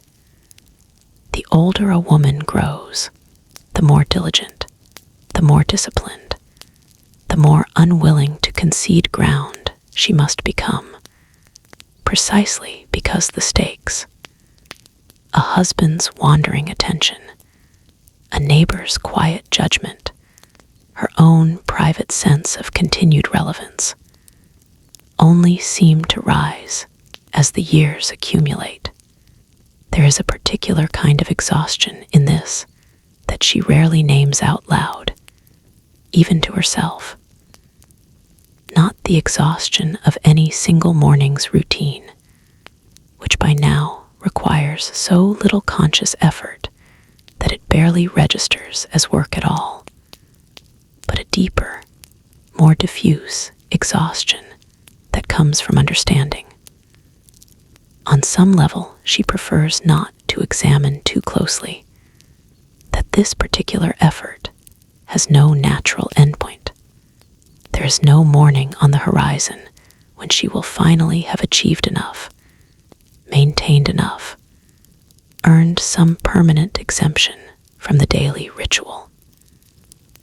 The work simply continues, adjusting and intensifying with each passing year, for as long as she remains capable of performing it. And yet, alongside this quiet exhaustion, there exists something else as well, a genuine, if complicated, satisfaction in the craft itself, in the simple fact of having become, through 2 decades of daily practice, genuinely skilled at something. Her hand no longer trembles when she draws her eyeliner wing. She can apply a full face of makeup from memory in near darkness without a single wasted motion. There is real expertise in this, real mastery, even if the world around her rarely frames it in those particular terms. She has built something morning after morning, jar after jar, year after year. Not a career, not a public achievement anyone will ever formally recognize, but a private, exacting discipline all her own, one she has practiced with more consistency and more genuine skill than almost anything else in her adult life. Perhaps she allows herself to think on the better mornings. This is its own quiet form of accomplishment. Perhaps the years of careful, patient attention are not simply submission to an external standard she never chose, but also, in some smaller and more private way, evidence of her own discipline, her own capability, her own stubborn refusal to be anything less than fully, deliberately herself, however narrow the terms in which that particular self was originally defined for her. On the harder mornings, this reframing feels thinner, less convincing, more like a story she tells herself to make an unchosen obligation feel a little more bearable. Most mornings, if she is honest, fall somewhere in between the two, neither fully at peace with the routine, nor fully in rebellion against it, simply continuing, the way most women of her generation continue, because the alternative has never really felt like an option at all. The weight of a single ordinary Wednesday. Consider, for a moment, what an entirely ordinary Wednesday actually requires of her, laid out step by step, rather than absorbed all at once. She wakes at 5:15, a full 90 minutes before her husband's alarm sounds. The morning ritual: cold cream, astringent, moisturizer, foundation, powder, eyebrows, eyeshadow, eyeliner, mascara, rouge, lipstick. Consumes close to 50 minutes on a good day. Closer to an hour if her hand is unsteady with the eyeliner or a run develops in her stockings and must be swapped out for a fresh pair. By 6:30, she is dressed, girdle, stockings, slip, the pale blue house dress she favors for weekday mornings, and moving into the kitchen to begin breakfast, her face and hair already fully composed for a day that has not yet properly begun. Between making eggs and packing lunches, she catches her reflection twice more in the small mirror by the back door, checking that nothing has smudged or shifted in the 20 minutes since she left the Vanity. Mid-morning, after the children have left for school and her husband for his train, she allows herself 15 minutes with her coffee and the previous week's beauty column before the day's housework properly begins. By early afternoon, A quick check in the hallway mirror confirms whether her lipstick needs reapplying before she walks the 6 blocks to the grocery store. It does, most days, and the touch-up takes perhaps 90 seconds, performed standing at the front hall table with a small compact mirror held at arm's length. The girdle remains in place until roughly 7 each evening, when the last of the dinner dishes are finally cleared, and she permits herself the small, private relief of retreating upstairs to change into something looser before the children's bedtime routine begins. The nighttime skincare ritual, cleansing, night cream, the 100 strokes of the hairbrush, the rollers wound and clipped into place, takes another 25 minutes before she finally climbs into bed. Somewhere close to 10:30, roughly 17 hours after she first rose in the darkness that same morning. Add it all together across a single ordinary week, not counting the additional hour and a half consumed by Saturday's trip to the beauty parlor, not counting the occasional half-day given over entirely to a permanent wave. And the beauty routine alone consumes somewhere in the neighborhood of 9 or 10 hours, a figure that would strike most outside observers, she suspects, as considerably higher than they might have assumed, and that she herself has never once sat down and calculated so precisely until turning the question over slowly, almost idly, on a particularly quiet Wednesday evening. Small private exceptions for all the discipline she brings to this daily ritual. There are a handful of small, carefully guarded exceptions carved out over the years. Moments when the routine bends, briefly, without breaking entirely. Sunday mornings hold one such exception. She still rises early, still performs the basic sequence of cleansing and moisturizing, but she allows herself a lighter hand with the rest, a touch of powder rather than full foundation, a soft pink lipstick instead of her usual bold red, the girdle left in the drawer in favor of a looser Sunday dress that does not require quite the same rigid foundation beneath it. Church attendance demands presentability, certainly, but something in the quieter rhythm of a Sunday morning, the extra hour before the family needs to be out the door, permits a small, private softening that weekday mornings never quite allow.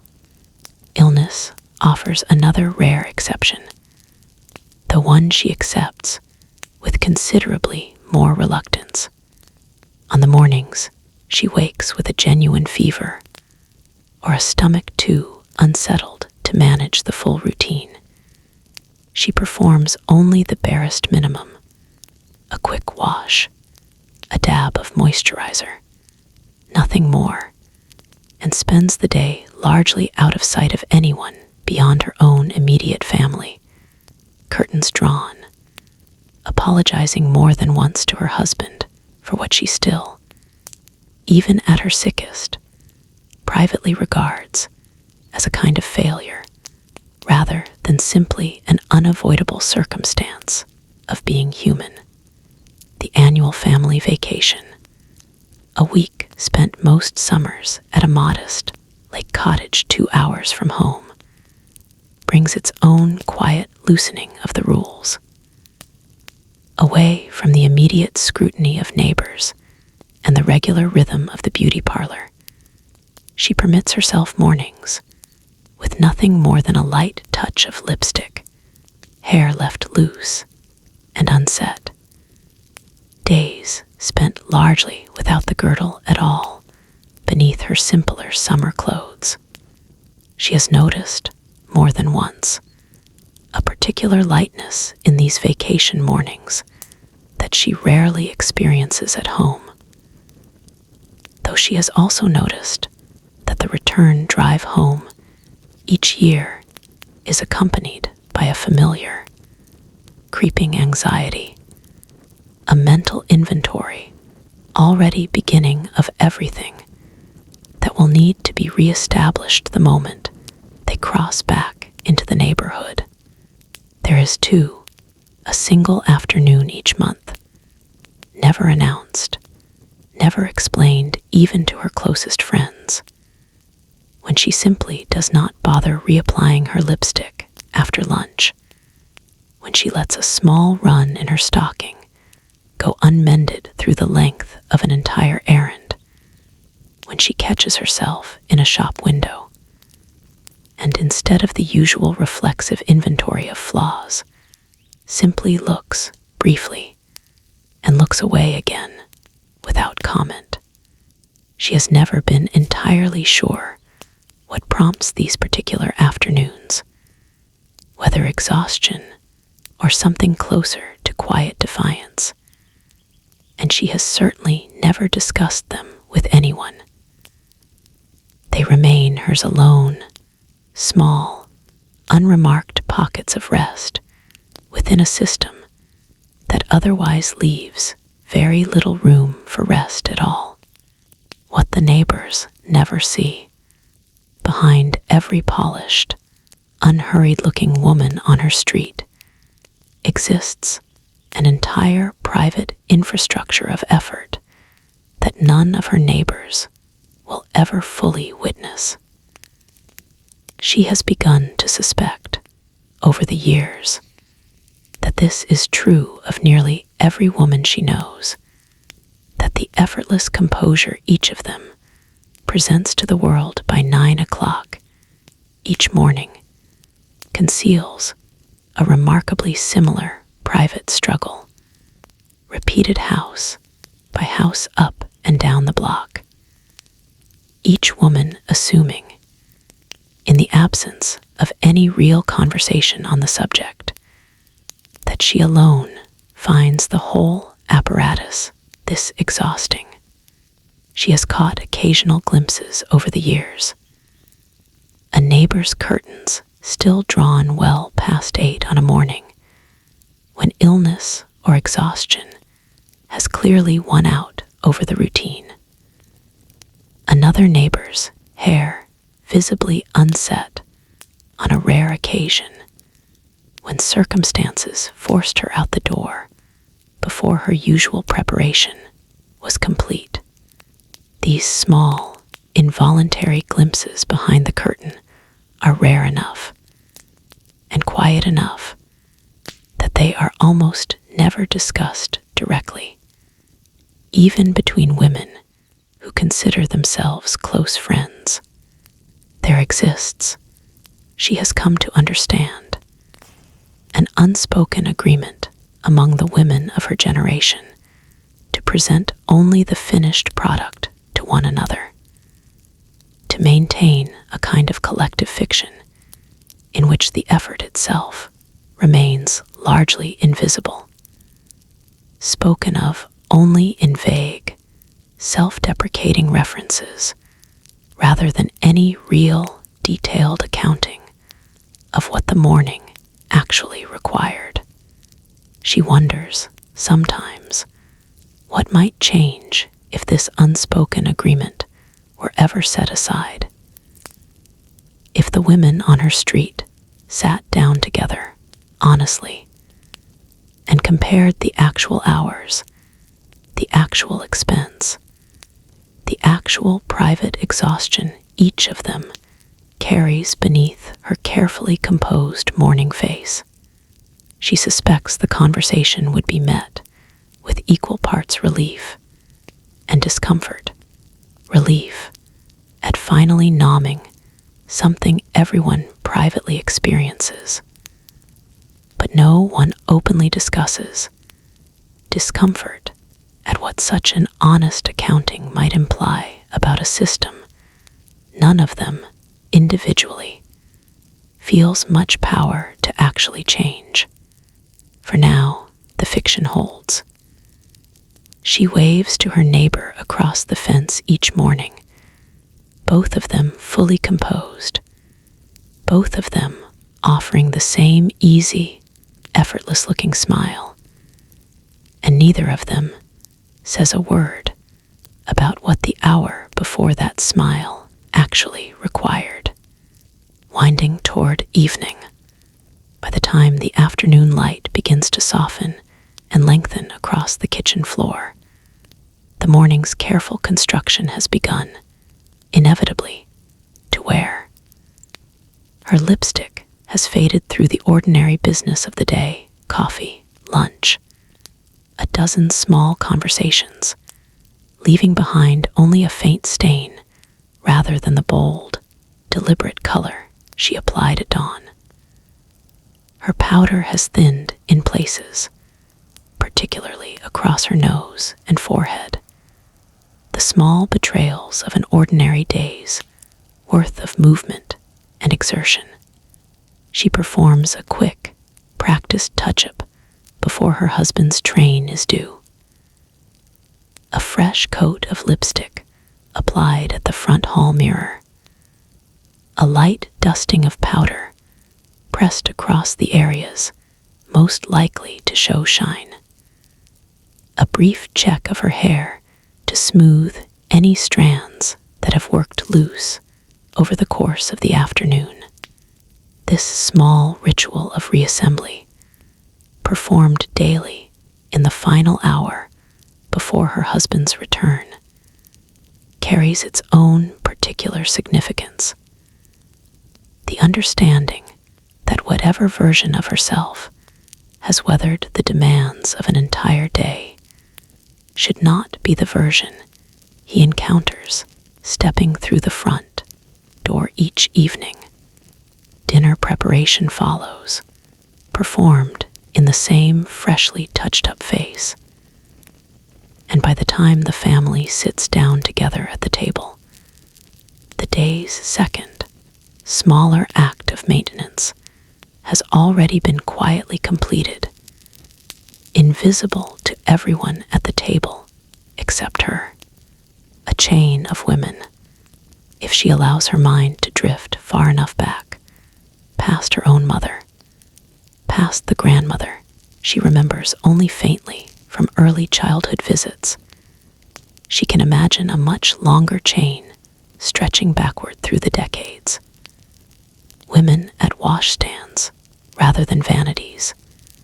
Women mixing their own creams from beeswax and rendered lard rather than purchasing them ready-made from a drugstore counter. Women whose morning rituals looked entirely different in their particular details, and yet carried, she suspects, something of the same underlying weight.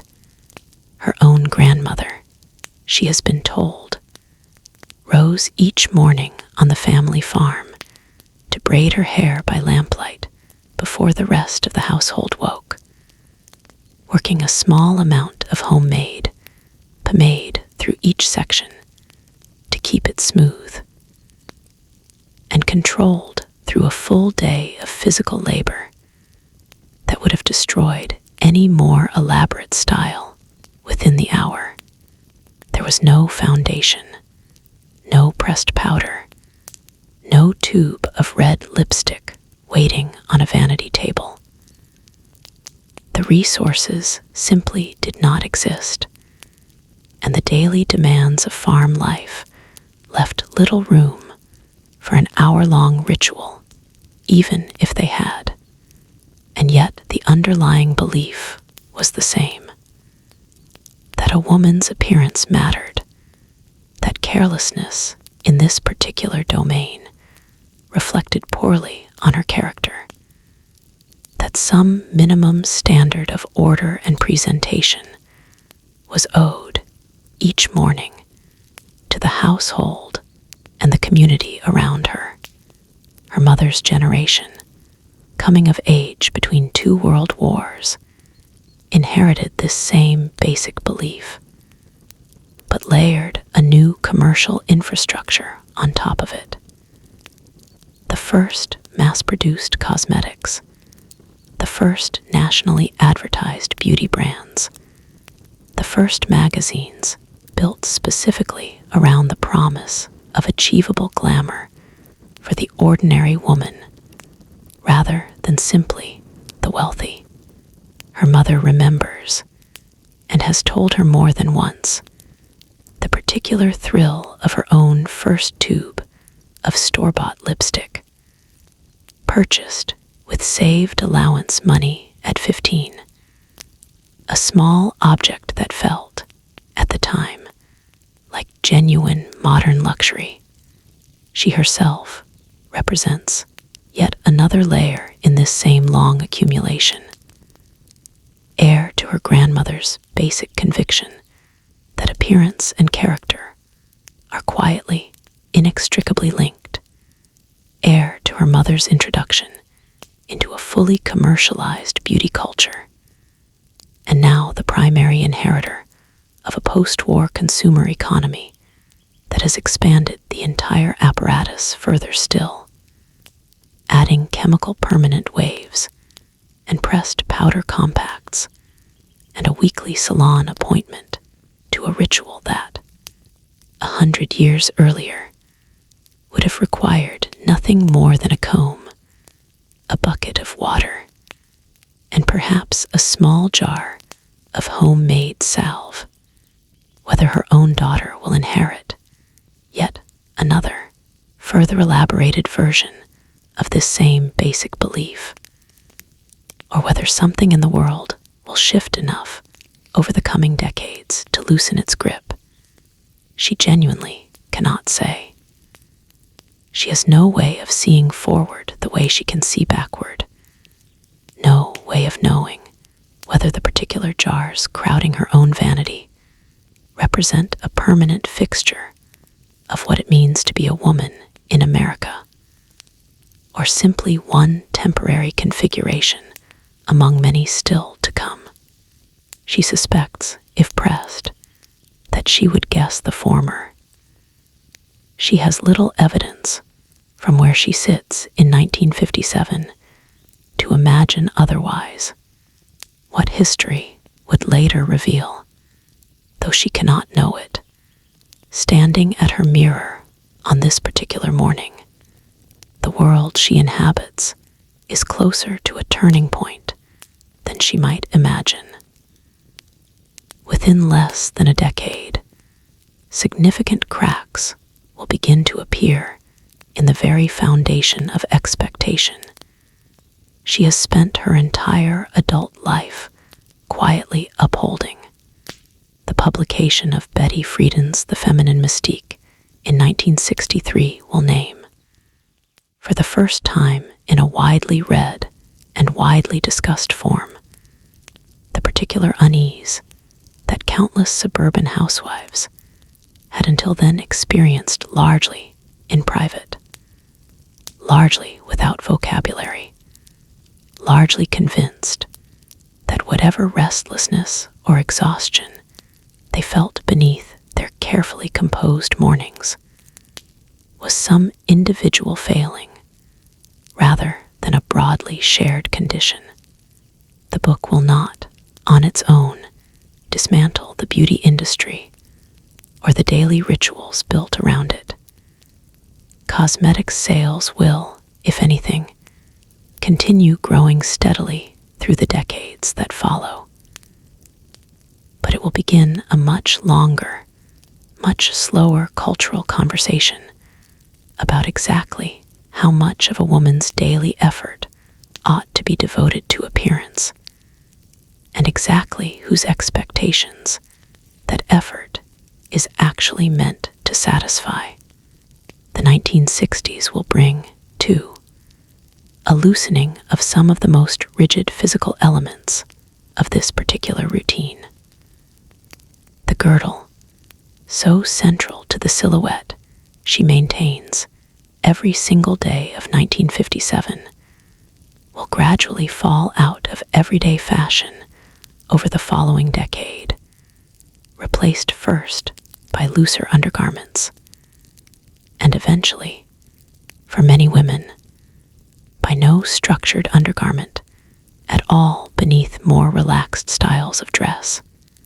The elaborate weekly set-in style, the once or twice yearly permanent wave, will give way gradually to simpler, lower maintenance hairstyles as fashion itself begins to prize a more natural, less constructed look. None of this arrives as a single dramatic break. It arrives slowly, unevenly, decade by decade, city by city, generation by generation. Some elements of the old ritual quietly abandoned, others simply modernized and carried forward in updated form. The cold cream jar on her vanity will eventually give way to different formulations with different names. But the underlying morning ritual of cleansing, moisturizing, and preparing the face for the day will persist in some form for as long as anyone can presently imagine. What will change gradually is the degree of obligation attached to it. The slow, halting shift from beauty as a near-universal daily requirement toward beauty as something closer to an individual choice. However incompletely and unevenly, that shift will ultimately be realized even generations later. She knows none of this, of course, standing at her mirror in the lamplight of an ordinary Wednesday morning in 1957. She knows only the jar in her hand, the mirror in front of her, and the quiet, familiar rhythm of a ritual she has performed so many thousands of times that it has become, in every meaningful sense, simply part of who she is. The return to darkness. As the story of her day draws to its close, we return once more to where we began, to the quiet bedroom, the small vanity lamp, the darkness pressing softly against the window. It is evening now. The dinner dishes have been washed and dried and returned to their shelves. The children have been bathed, read to, and finally settled into sleep down the hall. Her husband sits in the front room with the newspaper, the low murmur of the radio drifting faintly through the closed door. She climbs the stairs alone, the house quiet around her in a way that mirrors, almost exactly, the stillness of the early morning hours, nearly 17 hours earlier, when this same day first began. She settles onto the small cushioned stool at her vanity, switches on the lamp, and looks once more into the same mirror that greeted her before dawn. The face looking back at her now carries the visible evidence of a full day's, where lipstick faded to little more than a stain, powder thinned, and shifted from hours of ordinary movement. A faint tiredness settled into the corners of her eyes that no amount of careful application could have entirely prevented. She begins, unhurried, the nightly reversal of everything the morning built. Cold cream worked gently across her skin, dissolving the last traces of foundation and powder. A cool splash of water. A final, lighter application of night cream in place of the heavier daytime layers. she unwinds what remains of her hairstyle, brushing it out with the same long, slow strokes she performs each night. Then begins the familiar work of winding each section back around its roller, securing each clip, preparing, once again, for the morning still to come. There is something almost circular in this nightly return to the same rollers, the same clips, the same careful preparation. The day's elaborate construction dismantled piece by piece, only to be rebuilt again in nearly identical form within a matter of hours. She studies her bare, clean face one final time before switching off the lamp. The same face, more or less, that greeted her in the darkness that morning, tired now in a different way, having carried her through an entire day of small tasks and larger, quieter effort. She does not linger long. There is comfort at this hour in simplicity, in the knowledge that for the next several hours, at least, nothing further will be required of this particular face beyond the simple, unremarkable work of resting. The widow down the street, 3 houses down, in a smaller bungalow with a slightly overgrown front hedge, lives a widow in her early 60s. A woman whose husband passed away nearly 4 years earlier, and who has, in the years since, continued performing a version of this same morning ritual largely for an audience of no one at all. She has no husband's eye to prepare for, no office colleagues to impress, no particular social event on most days beyond a weekly bridge game, and the occasional Sunday service at the same Methodist church, attended by most of the neighborhood. And yet she still rises early. She still applies a modest amount of foundation, a soft coral lipstick, a light touch of powder before stepping out to collect her mail or walk the 2 blocks to the corner store. When asked, gently, by a younger neighbor why she continues the full routine even now, living alone, she offers an answer that carries a certain quiet weight. That the habit itself has become, over 4 decades of practice, simply part of how she starts her day, regardless of who might or might not see the result. That some private sense of order and self-respect requires it, independent of any external audience at all. And that, if she is honest, there is something almost steadying about the familiar sequence of motions, a small daily ritual that has outlasted her husband, outlasted her working years, outlasted nearly every other fixed point in a life that has otherwise changed considerably over the past several years. She has simplified certain elements out of practical necessity as much as any change of heart. The elaborate hair-setting ritual has given way to a simpler weekly wash and set at the same salon, since her own hands no longer manage the fine motor work of rollers and clips quite as steadily as they once did.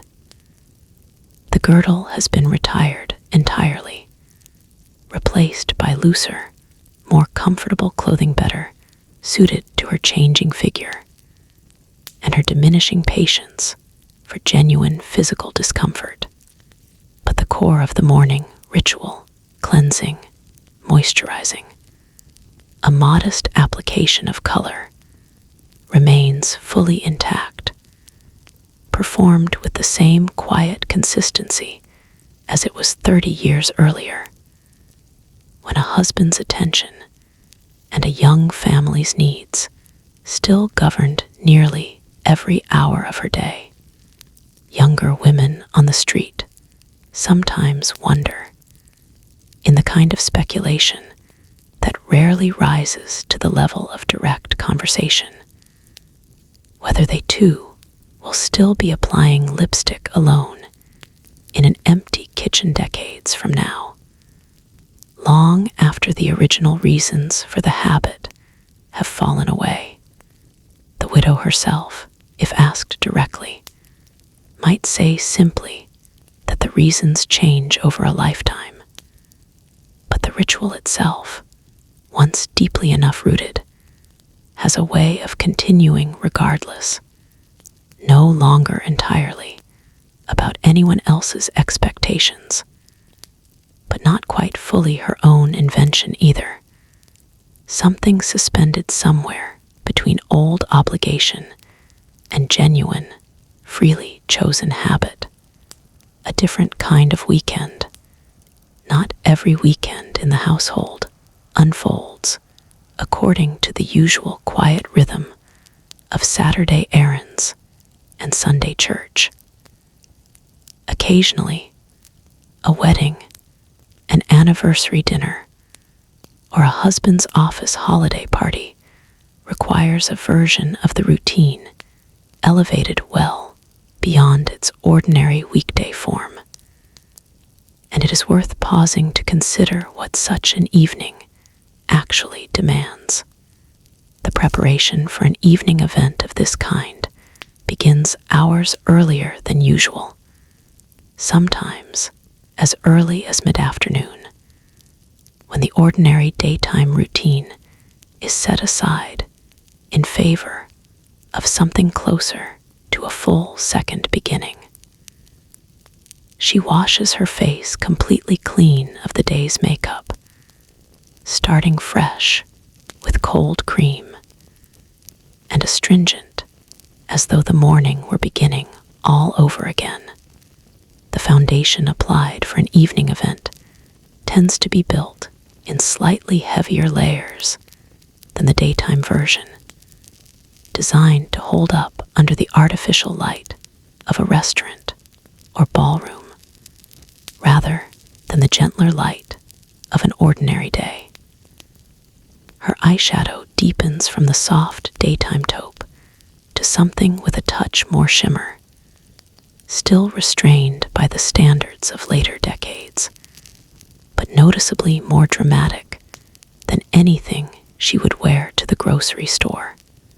Her hair receives special attention as well, often set that same afternoon in slightly tighter curls than usual, styled afterward into something more elaborate than her everyday waves, perhaps swept partially back, secured with a decorative comb or a small cluster of pins, a style that would read as impractical for an ordinary day of housework, but that suits perfectly 3 or 4 hours of standing and conversation at a formal gathering. The dress itself, selected days in advance and pressed carefully the night before, requires its own foundation garment considerations. A more structured girdle than her everyday version, chosen specifically for the particular cut and fit of whatever gown or cocktail dress the evening calls for. Stockings without a single visible flaw are non-negotiable for an occasion of this kind. She checks the pair she selects 3 separate times before finally pulling them on, unwilling to risk even the smallest imperfection on an evening when she knows she will be seen closely and directly by people well beyond her usual daily circle. By the time she and her husband finally step out the front door, the preparation has consumed nearly 3 uninterrupted hours. A scale of effort that that would be entirely unsustainable on a daily basis, but that she performs, perhaps a dozen times a year, with a kind of heightened, almost theatrical satisfaction, entirely distinct from the quieter, more automatic satisfaction of her ordinary weekday routine. There is real pleasure in this occasional elevated version of the ritual, a pleasure that stands in interesting contrast to the more mixed feelings she carries toward its everyday counterpart. Proof, perhaps, that the underlying skill and craft of the routine itself is something she genuinely enjoys, even as the daily obligations surrounding it can feel considerably heavier. The real names on her vanity, though every woman's particular collection differs slightly according to budget and personal preference. Certain brand names appear again and again across vanities throughout suburban America in 1957, familiar from the advertising pages of every major women's magazine and from the shelves of every drugstore beauty counter in the country. Pond's Cold Cream, with its distinctive jar and decades-long advertising history built around testimonials from society women and film stars alike, sits on more vanities than perhaps any other single product of the era. Its reputation, built carefully over more than 70 years of continuous marketing. Max Factor, having built its early reputation supplying makeup to the Hollywood film industry before expanding into the broader consumer market, lends its foundation, and powder products an air of glamour that ordinary drugstore competitors struggle to match. Revlon, still a relatively young company by the standards of the era, has built a rapid and remarkably successful reputation through bold, provocatively named nail polish and lipstick shades, and an advertising strategy built around aspiration and transformation rather than simple product description. The language of these advertisements follows a strikingly consistent pattern across brands and product categories. A promise, explicit or implied, that a particular purchase will unlock some larger transformation entirely disproportionate to the modest jar or tube actually being sold. A face cream is rarely advertised simply as a moisturizer. It is presented, instead, as the difference between a marriage that thrives and one that quietly withers, between a woman noticed and admired and one gradually overlooked. A new lipstick shade is rarely simply a color. It is framed as an entire personality on offer, a specific mood or identity a woman might step into for the length of a single application. She has absorbed this particular rhetorical style so thoroughly over the years, through hundreds of advertisements encountered across hundreds of magazine issues, that she rarely notices it consciously anymore. It has simply become the ordinary, expected language in which beauty products are described and understood. Extravagant promises delivered in a calm, reassuring tone, entirely woven into the fabric of her everyday reading material. What the children see. Her son, several years younger than his older sister, has never once shown any particular curiosity about the morning ritual unfolding at his mother's vanity each day. It exists for him simply as a fixed, unremarkable feature of the household, no more noteworthy than the specific route she drives to the grocery store, or the particular way she folds his shirts. Her daughter's growing fascination, by contrast, has been building steadily over the past year or two, moving gradually from simple observation toward active, hands-on participation. Neither child has yet developed any real capacity to question the underlying premise of what they are witnessing. The assumption, embedded so deeply into the household's daily rhythm that it requires no explanation at all, that a woman's morning properly includes this particular sequence of steps, while a man's morning, by clear and unremarked contrast, does not. Her husband's own morning routine, observed with equal regularity by both children, consists of little beyond a quick shave, a splash of aftershave, and perhaps 2 or 3 minutes spent combing his hair into place. A routine so much shorter and simpler than her own that the disparity itself has never once, in either child's memory, been directly acknowledged or discussed within the household. Children absorb these unspoken lessons she has come to understand far more thoroughly than any of the ones actually spoken aloud. Her daughter will not need to be told directly that a woman's morning requires considerably more effort than a man's.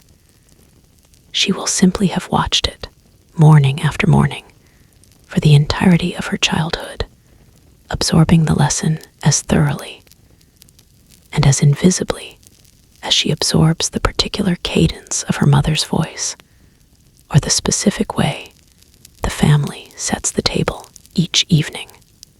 Whatever explicit beliefs her daughter eventually forms about beauty, femininity, and obligation as an adult woman, they will be built, in no small part, on this same quiet foundation of early, wordless observation. A foundation she herself, watching her own mother's vanity as a girl 30 years earlier, absorbed in precisely the same fashion. The tools themselves, beyond the jars and bottles of product, an entire smaller collection of instruments occupies a designated corner of her vanity drawer, each one selected carefully and maintained with the same diligence she brings to everything else in her routine. Her tweezers, a slim, precise instrument of polished steel, have shaped every eyebrow she has worn since her early 20s. She sharpens the tips periodically against a small whetstone kept specifically for this purpose. Since dull tweezers, she has learned through frustrating experience, tend to break hairs rather than remove them cleanly at the root, leaving behind small, irritating stubble that undermines the whole point of the exercise. She replaces the tweezers themselves, perhaps once every several years. When the tips finally wear too rounded to grip reliably, her eyelash curler, a small hinged device with a rubber pad, requires its own periodic maintenance. The rubber pad itself must be replaced every 6 months or so, since a worn pad loses its grip and risks pinching the delicate skin of the eyelid rather than simply curling the lashes cleanly. She keeps a small spare pad in reserve in the same drawer, purchased at the drugstore alongside her other regular supplies, precisely so she is never caught without a functioning curler on a morning when she needs it. Her hairbrush, natural boar bristle set into a wooden handle, was a wedding gift from her own mother, purchased specifically for its quality and expected to last, with proper care, for decades rather than years.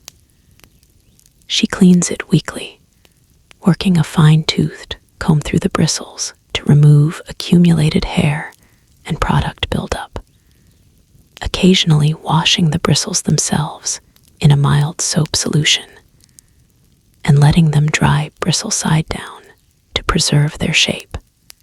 A quality boar bristle brush, she has been taught, distributes the scalp's natural oils evenly along the length of the hair in a way that cheaper synthetic bristles never quite manage, contributing meaningfully to the shine and health of the hair over years of consistent use. Her collection of hair rollers, pins, and clips has grown gradually over the years into a small, organized assortment, sorted by size in a shallow tin, kept specifically for this purpose. Foam rollers in 3 different diameters for different sections of hair, metal clips of varying strength for securing them, a scattering of bobby pins in both blonde and brunette shades to match whatever section of hair they happen to be securing on a given morning. She replaces the foam rollers periodically as the material begins to compress and lose its shape, though the metal clips, sturdier by nature, tend to last considerably longer, some of them dating back to the earliest years of her marriage. Even her powder puffs receive regular attention. She washes the velvet puff used for setting powder every week or 2, working a mild soap through the fibers to remove accumulated oil and product. Since a puff left uncleaned too long, she has read more than once in her beauty columns, becomes a breeding ground for the kind of bacteria that can cause exactly the blemishes and irritation the entire routine is meant to prevent in the first place. She keeps 2 puffs in rotation, specifically so one is always freshly washed and ready while the other dries. Friendship, comparison, and quiet rivalry among the small circle of women she considers close friends, 3 or 4 neighbors, a cousin who lives across town, a former schoolmate she still sees regularly. Beauty occupies a curious dual role, functioning simultaneously as a genuine source of connection, and, if she is honest with herself, as a quiet, ever-present undercurrent of comparison. The genuine connection is real and considerable, trading tips over coffee, recommending a particular lipstick shade that flattered one woman especially well, comparing notes after trying the same new foundation formula recently advertised in the magazines. These exchanges form a real and valued part of her friendships, a shared language and shared project that gives the women in her circle something concrete and pleasurable to discuss beyond the more repetitive daily business of children and housework. When a friend achieves a particularly successful new hairstyle at the salon, the other women in the group notice immediately and offer genuine, warm compliments. The kind of small mutual encouragement that makes the whole demanding apparatus feel, at least occasionally, less like an isolated individual burden and more like a shared undertaking. And yet beneath this genuine warmth runs a quieter, less openly acknowledged current of comparison. She has noticed, more than once, a small flicker of something less than generous cross her own mind when a friend appears at a gathering, looking particularly polished, particularly well put together. A fleeting, uncomfortable awareness of her own appearance measured, if only for a moment, against someone else's. She suspects the feeling runs in both directions, that her own particularly successful mornings occasionally produce a similar flicker in the women around her. Though this, too, is never discussed directly. This quiet rivalry rarely surfaces as open conflict. It expresses itself instead in smaller, more indirect ways. A slightly more detailed inquiry into where a friend purchased a particularly flattering new lipstick shade. A faint note of surprise, carefully modulated to sound like admiration rather than anything sharper. When a friend's appearance seems to have improved noticeably since the last visit, the entire social fabric of her friendships operates, in this sense, on two simultaneous levels. A genuine, warm mutual support built around a shared daily project, layered over a quieter, more private awareness that the very same project is also, in some sense, a competition, one with no clear finish line, no official winner, and no acceptable way to opt out entirely. She has wondered, on occasion, what her friendships might look like if this particular undercurrent were somehow removed altogether. If beauty simply were not a factor in how she and the women around her measured themselves against one another. She has never quite been able to imagine it clearly. The comparison feels, by this point in her life, so thoroughly woven into the fabric of female friendship, as she has always known it, that aversion without it seems almost to describe an entirely different, unfamiliar kind of relationship altogether, an accounting of small pains, considered individually. None of the small physical discomforts woven through her daily routine amounts to very much. The metal roller clips pressing into her scalp through the night. The girdle's steady, hours-long compression against her ribs and stomach. The faint sting of astringent against freshly cleansed skin. The occasional pinch of an eyelash curler closing a fraction too firmly. The dull ache that settles into her lower back by late afternoon from a full day spent maintaining careful, upright posture. Each of these, on its own, is minor, the kind of small discomfort easily dismissed, easily forgotten within minutes of its passing, and yet, considered together, added up across a single day, and multiplied across the thousands of days that make up an adult lifetime, they form something considerably larger, a near constant, low-grade physical cost that she has never once sat down and calculated in full, that exists more as a kind of background hum she has learned, over decades, simply to tune out rather than as anything she consciously registers moment to moment. The permanent wave, performed once or twice a year, brings its own distinct and more acute discomfort. The sharp chemical burn against her scalp, the hours of sitting still through a process she has come to think of, half-jokingly, as something closer to an ordeal than a beauty treatment.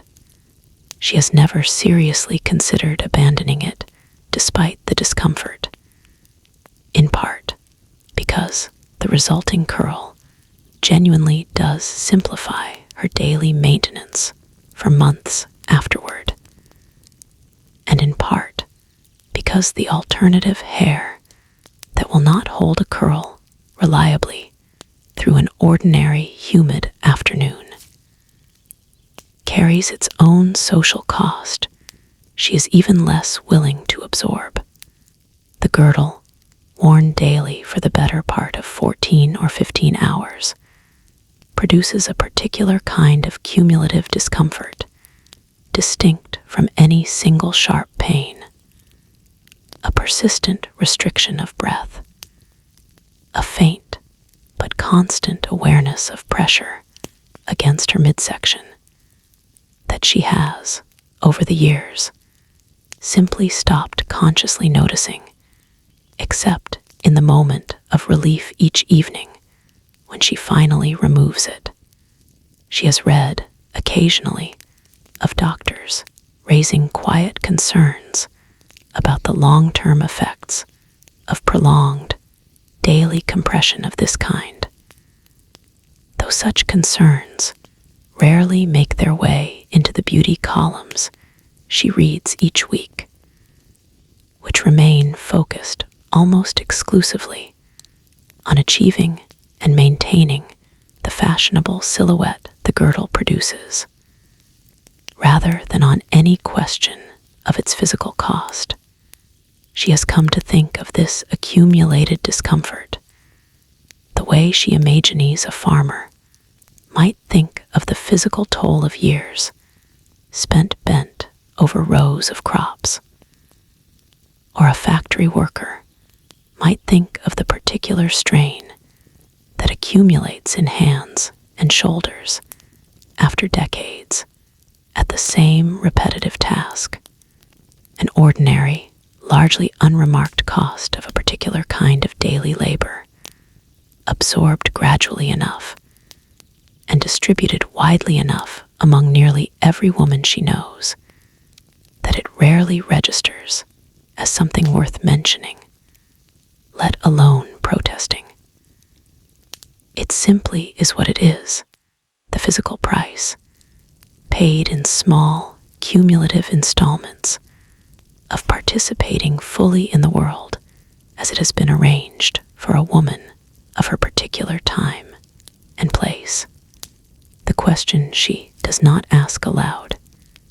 There is a question that surfaces occasionally in the quietest and most unguarded moments of her day, usually late at night, in the brief window between switching off the lamp and actually falling asleep, when her mind is loose enough to wander somewhere it does not typically venture during her more structured waking hours. The question takes slightly different forms depending on the night, but it circles, always, around the same basic uncertainty: whether the sheer scale of daily effort this routine requires is genuinely, freely chosen, or whether it has simply never occurred to her in any serious or sustained way that an alternative might exist at all. She does not linger on the question for long. It feels, each time it surfaces, faintly disloyal, not to her husband exactly, who rarely, if ever, demands any of this explicitly, but to something larger and less easily named: her mother, her grandmother, the long, unbroken chain of women who performed some version of this same daily labor before her, all of whom would likely regard the question itself as a kind of ingratitude, a failure to properly value an inheritance handed down with real care and real intention across multiple generations. And yet the question persists, returning every few weeks in more or less the same form, never quite answered, never quite dismissed entirely either. She has come to think of it as something closer to a low hum in the background of her life than a genuine crisis of confidence. Present, occasionally noticeable, but rarely loud enough to actually disrupt the smooth, practiced continuation of her daily routine.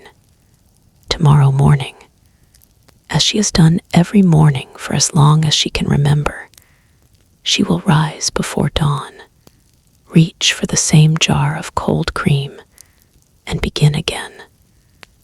The question set quietly aside for another night, another week, another year. The comfort of ritual reconsidered. It would be too simple, though, to frame this entire routine purely as burden, purely as obligation imposed from outside, with no genuine value returned. There is real comfort, she has come to recognize over the years, in the sheer familiarity and predictability of the whole sequence. Comfort of a kind that exists somewhat independently of whatever social pressure originally shaped the ritual into being. On mornings when everything else in her life feels particularly uncertain. A worry about her husband's job, a concern about one of the children, some unresolved tension with a friend or neighbor. The Vanity ritual offers a rare, reliable pocket of complete control. Here, at least, in this one small corner of her life, she knows exactly what comes next. Cold cream, then astringent, then moisturizer, then foundation, then powder, then the smaller details of eyes and cheeks and lips. Each step following the last in an order so deeply practiced it requires no real decision-making at all, in a world that offers a woman of her time, and place remarkably little formal authority over the larger circumstances of her own life. Her husband's career, her family's finances, the broader social and political currents shaping the world well beyond her own kitchen. This one small domain remains entirely, reliably hers. There is something, too, in the purely sensory pleasure of certain individual steps that exists apart from any larger question of obligation or expectation. The particular coolness of the cold cream against her skin in the first minutes of a summer morning. The soft, rhythmic sound of the hairbrush moving through her hair each night. The satisfying click of a compact snapping shut. These small physical pleasures are real, whatever their larger social context. And she has learned, gradually, to hold both truths at once, without feeling any particular need to resolve them into a single, tidy conclusion.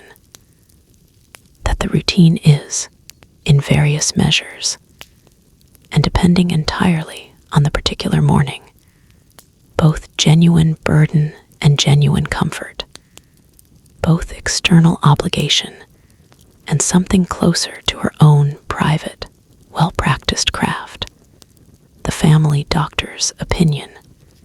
Twice a year, she visits the family physician for a routine checkup. A kindly, gray-haired man who has treated her since before she was married, and who has, on more than one occasion, offered a quiet, measured opinion on certain aspects of her daily beauty routine. Opinions delivered gently, almost apologetically, as though he understands he is treading into territory not strictly his own. He has mentioned once or twice over the years a mild concern about the girdle, nothing alarming, nothing that has ever risen to the level of a formal medical warning, but a gentle suggestion that a few additional hours each week spent without such tight compression might serve her circulation well, particularly as she moves further into her 30s. She has listened politely each time, nodded, and continued wearing the girdle exactly as before. The doctor's mild suggestion weighed against the much louder, much more insistent voice of fashion and social expectation, and found, each time, to carry considerably less practical weight. He has commented, too, on the chemical strength of the permanent wave solution, noting that repeated exposure to such strong chemicals, applied close to the scalp several times a year across a woman's adult lifetime, represents an area of genuine, if still poorly understood, medical uncertainty. Research into the long-term effects of many common cosmetic chemicals remains, in 1957, considerably less developed than research into other areas of health and medicine. And the doctor himself readily admits he cannot offer any firm, evidence-based warning beyond a general, cautious instinct that less exposure is probably preferable to more. These conversations rarely change her actual behavior in any meaningful way. The social cost of abandoning the girdle or forgoing the permanent wave feels, to her, considerably more immediate and more certain than any vague, poorly defined long-term health risk the doctor gestures toward, but cannot fully articulate. She thanks him for his concern, schedules her next routine appointment, and returns home to continue the same ritual she has always maintained. The doctor's gentle caution filed away alongside the dozen other minor pieces of advice she receives and largely sets aside in the ordinary course of a busy week. Sunday modesty and the question of vanity. Her pastor has never once preached directly against cosmetics or beauty rituals from the pulpit, but a certain undercurrent of moral caution around the subject runs quietly through the broader culture of her church community.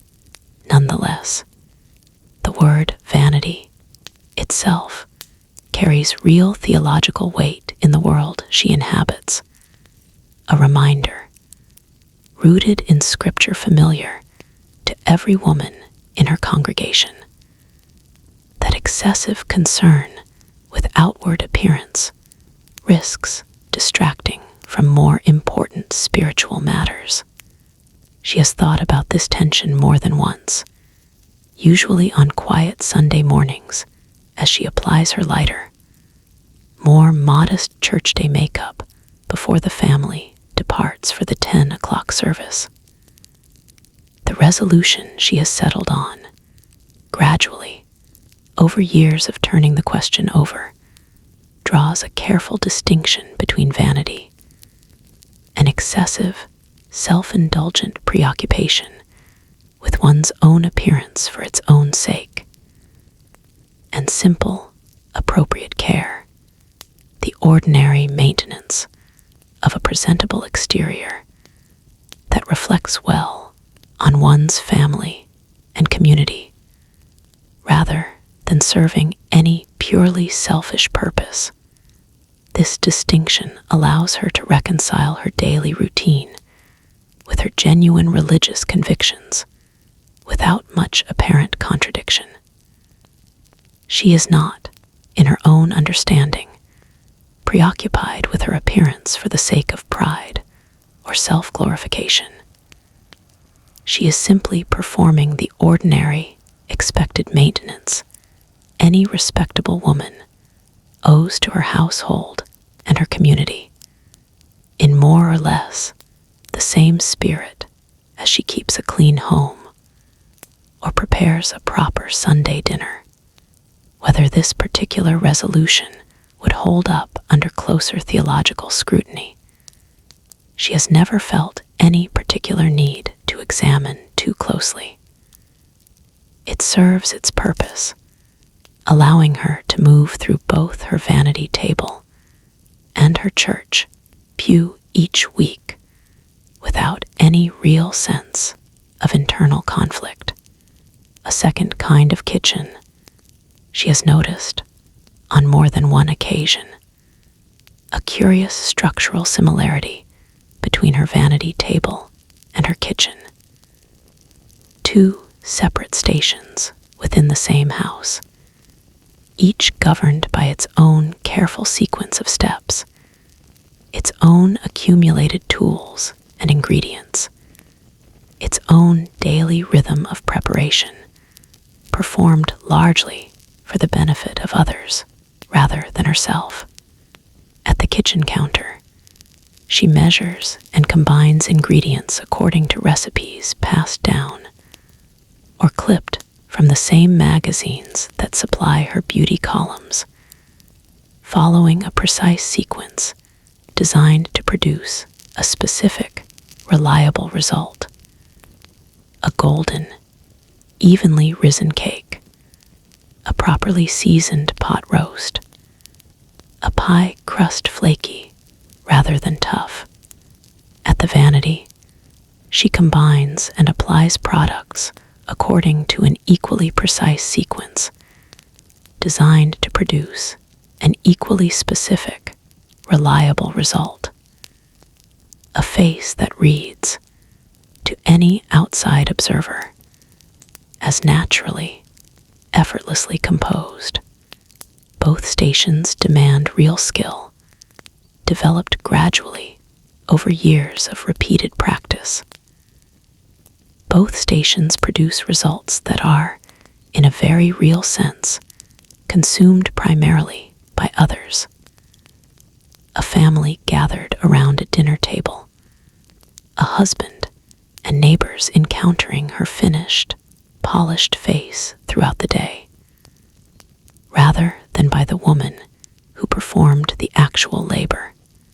And both stations occupy a curious, largely invisible category of work, essential to the smooth functioning of the household, expected without question, and yet rarely acknowledged directly as labor at all, discussed instead in the softer, more diminishing language of natural feminine inclination or simple household routine. She has never articulated this particular comparison out loud to anyone, not even to her closest friends, but she returns to it occasionally in her own private thinking, finding in it a kind of quiet validation, evidence, at least to herself, that the hours she spends each morning at her vanity represent genuine, skilled labor, fully comparable to the more obviously recognized labor she performs each evening at her stove, even if the broader culture around her has never quite extended the same recognition to both forms of work equally. A conversation with her husband one evening, several months earlier, following an unusually long and tiring day, she found herself, uncharacteristically, raising the subject directly with her husband over the dinner dishes. Not as a complaint exactly, but as something closer to an honest, tired observation. She mentioned, carefully, the sheer number of hours the week's various beauty demands had consumed, the daily morning routine, the Saturday salon visit, the additional preparation for a dinner party they had attended the previous weekend, and wondered aloud, gently, whether he had any real sense of the scale of the effort involved. He listened, she recalls, with genuine, if somewhat startled attention, clearly not having previously considered the question in any detailed way. He offered, eventually, a response that struck her as both sincere and, in its own way, revealing of exactly the blind spot she had been circling. That he had simply always assumed this was how long it naturally took. That he had never really thought of it as a choice or an obligation at all, any more than he thought of his own daily shave as a choice. Simply an ordinary, unremarkable part of how a day properly began. The conversation did not resolve into any particular decision or change. He did not suggest she reduce the routine, and she, for her part, did not seriously propose doing so.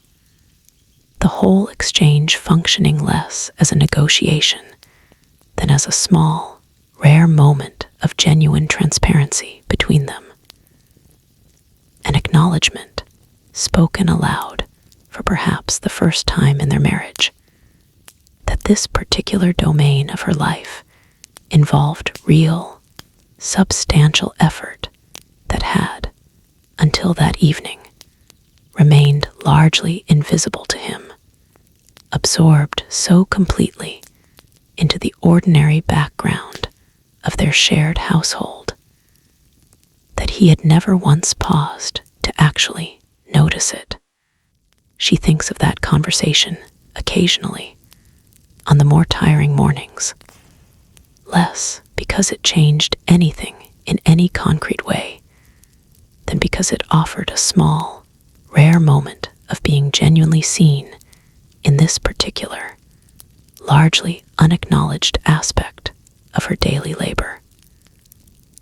A moment she suspects many of the women she knows have never quite had with their own husbands, and one she has, in her own quiet way, come to value more than she might have expected at the time.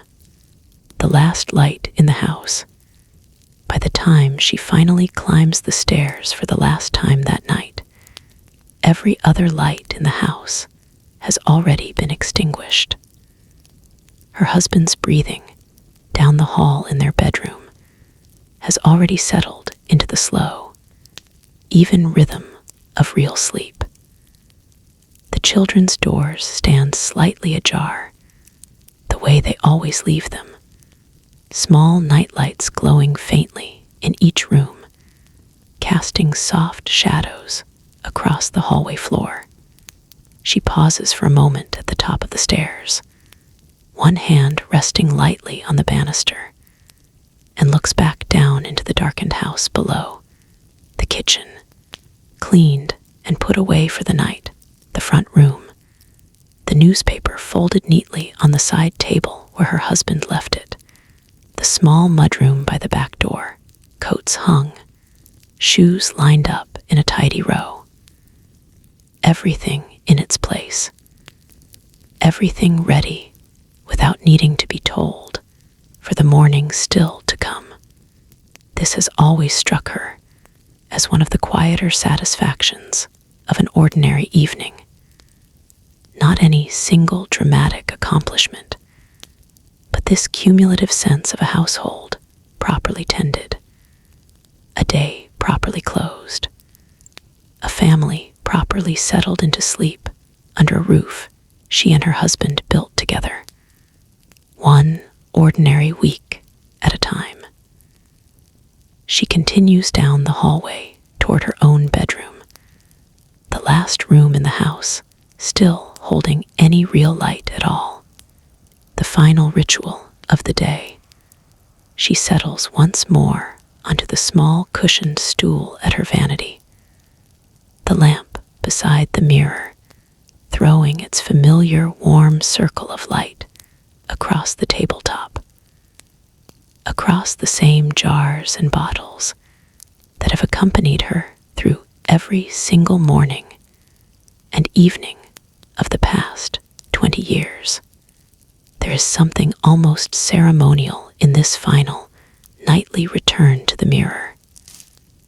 Not the elaborate, purposeful construction of the morning hours, but its quieter, gentler counterpart, the slow, unhurried undoing of everything the day required.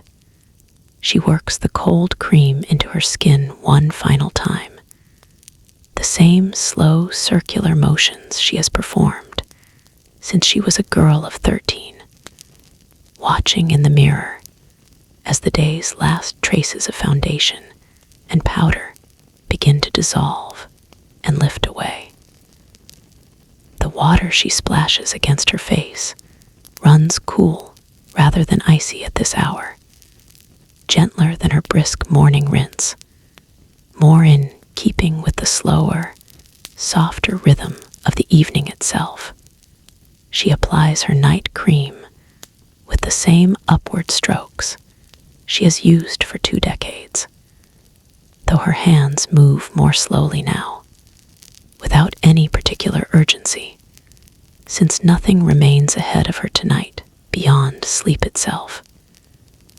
She brushes out her hair with long, even strokes, counting softly under her breath the way she always has, though she rarely makes it all the way to 100 before her mind begins to wander toward sleep, toward tomorrow's small tasks, toward nothing in particular at all.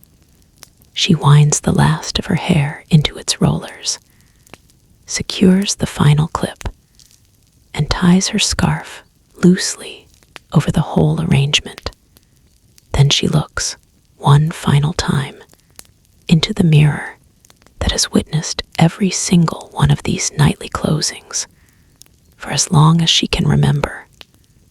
A bare, clean, tired face looking back at her, familiar in every small detail, neither the polished morning version of herself nor quite the sleep-softened version that greeted her in the earliest hours of that same day, but something in between, something honestly, simply itself.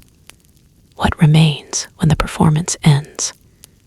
There is a particular kind of quiet that settles over her in these final minutes before sleep, a quiet that feels different, somehow, from the quiet of the early morning hours when this same ritual first began.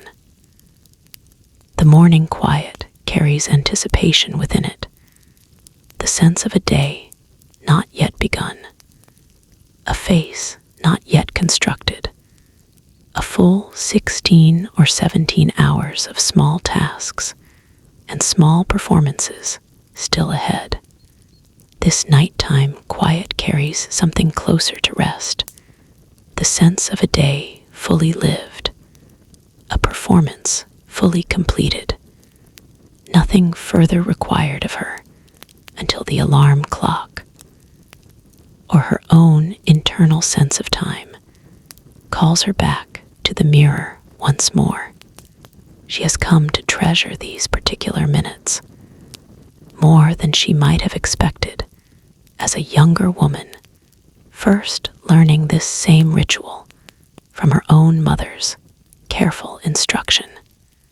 There is a kind of honesty in this barefaced, unhurried version of herself that the more elaborate daytime version rarely allows for, not because the daytime version is false exactly, but because it is constructed deliberately and skillfully for an audience, however much that audience has come to feel over the years like an internalized part of her own self-understanding rather than any external pressure. Here, in this final quiet hour, there is no audience at all. Her husband sleeps down the hall. Her children sleep in their own rooms. The neighbors, the beauty columns, the drugstore counter, the whole elaborate apparatus of expectation that governs her daylight hours has, for the moment, receded entirely into the background.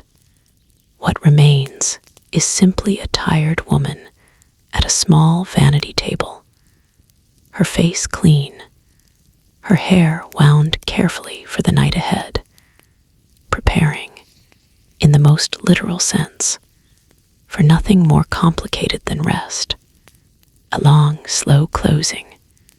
And so we leave her here, in this quiet room, in this quiet hour, the lamp beside her mirror finally clicking off, the last small circle of light in the house fading into darkness alongside her. Somewhere down the hall, her husband continues his slow, even breathing.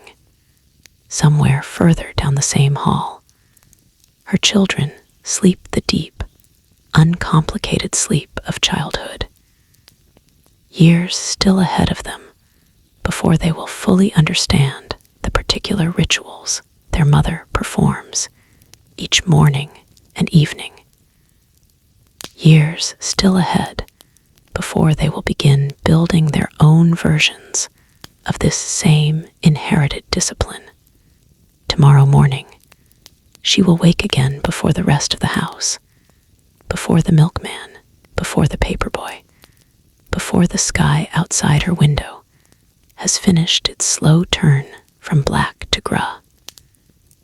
She will slip out from beneath the quilt, careful not to wake her husband, and cross the cool floorboards toward the same small vanity table that has anchored the beginning and end of nearly every day of her adult life. She will click on the lamp. She will reach for the same jar of cold cream, and she will begin again, the way she always has, the way her mother did before her, the way countless women across countless kitchens and bedrooms and vanity tables throughout this particular decade of American history began their own days as well. This was never really a story about vanity in the narrower, more critical sense of that word. It was a story about labor, quiet, unpaid, largely unacknowledged labor, performed with real skill and real discipline across a lifetime, absorbed so thoroughly into the ordinary rhythm of a household that it rarely registered, even to the woman performing it, as labor at all. It was a story about inheritance, the particular way a set of beliefs and practices passes from mother to daughter, generation after generation, carrying with it both genuine wisdom and genuine constraint in more or less equal measure. And it was a story about a very particular moment in American history, a moment when a woman's morning better part of an hour before anyone else in the household had even opened their eyes, when a face was understood without much need for explanation, as something a woman built each day rather than something she simply, naturally possessed. If you have made it this far, if the slow, careful rhythm of cold cream and rollers and pressed powder has done its work, and your own eyes have begun to grow heavy somewhere along the way, then let that be enough for tonight. Let the thought of that quiet bedroom, that small circle of lamplight, that patient, practiced woman preparing herself once more for sleep, carry you the rest of the way toward your own rest. Somewhere in the past, she is sleeping now too, her rollers in place, her face finally, gratefully bare, her long day's work complete, until morning calls her back to the mirror once more. Good night, and may your own sleep tonight be softer and considerably less demanding than any morning she ever had to face.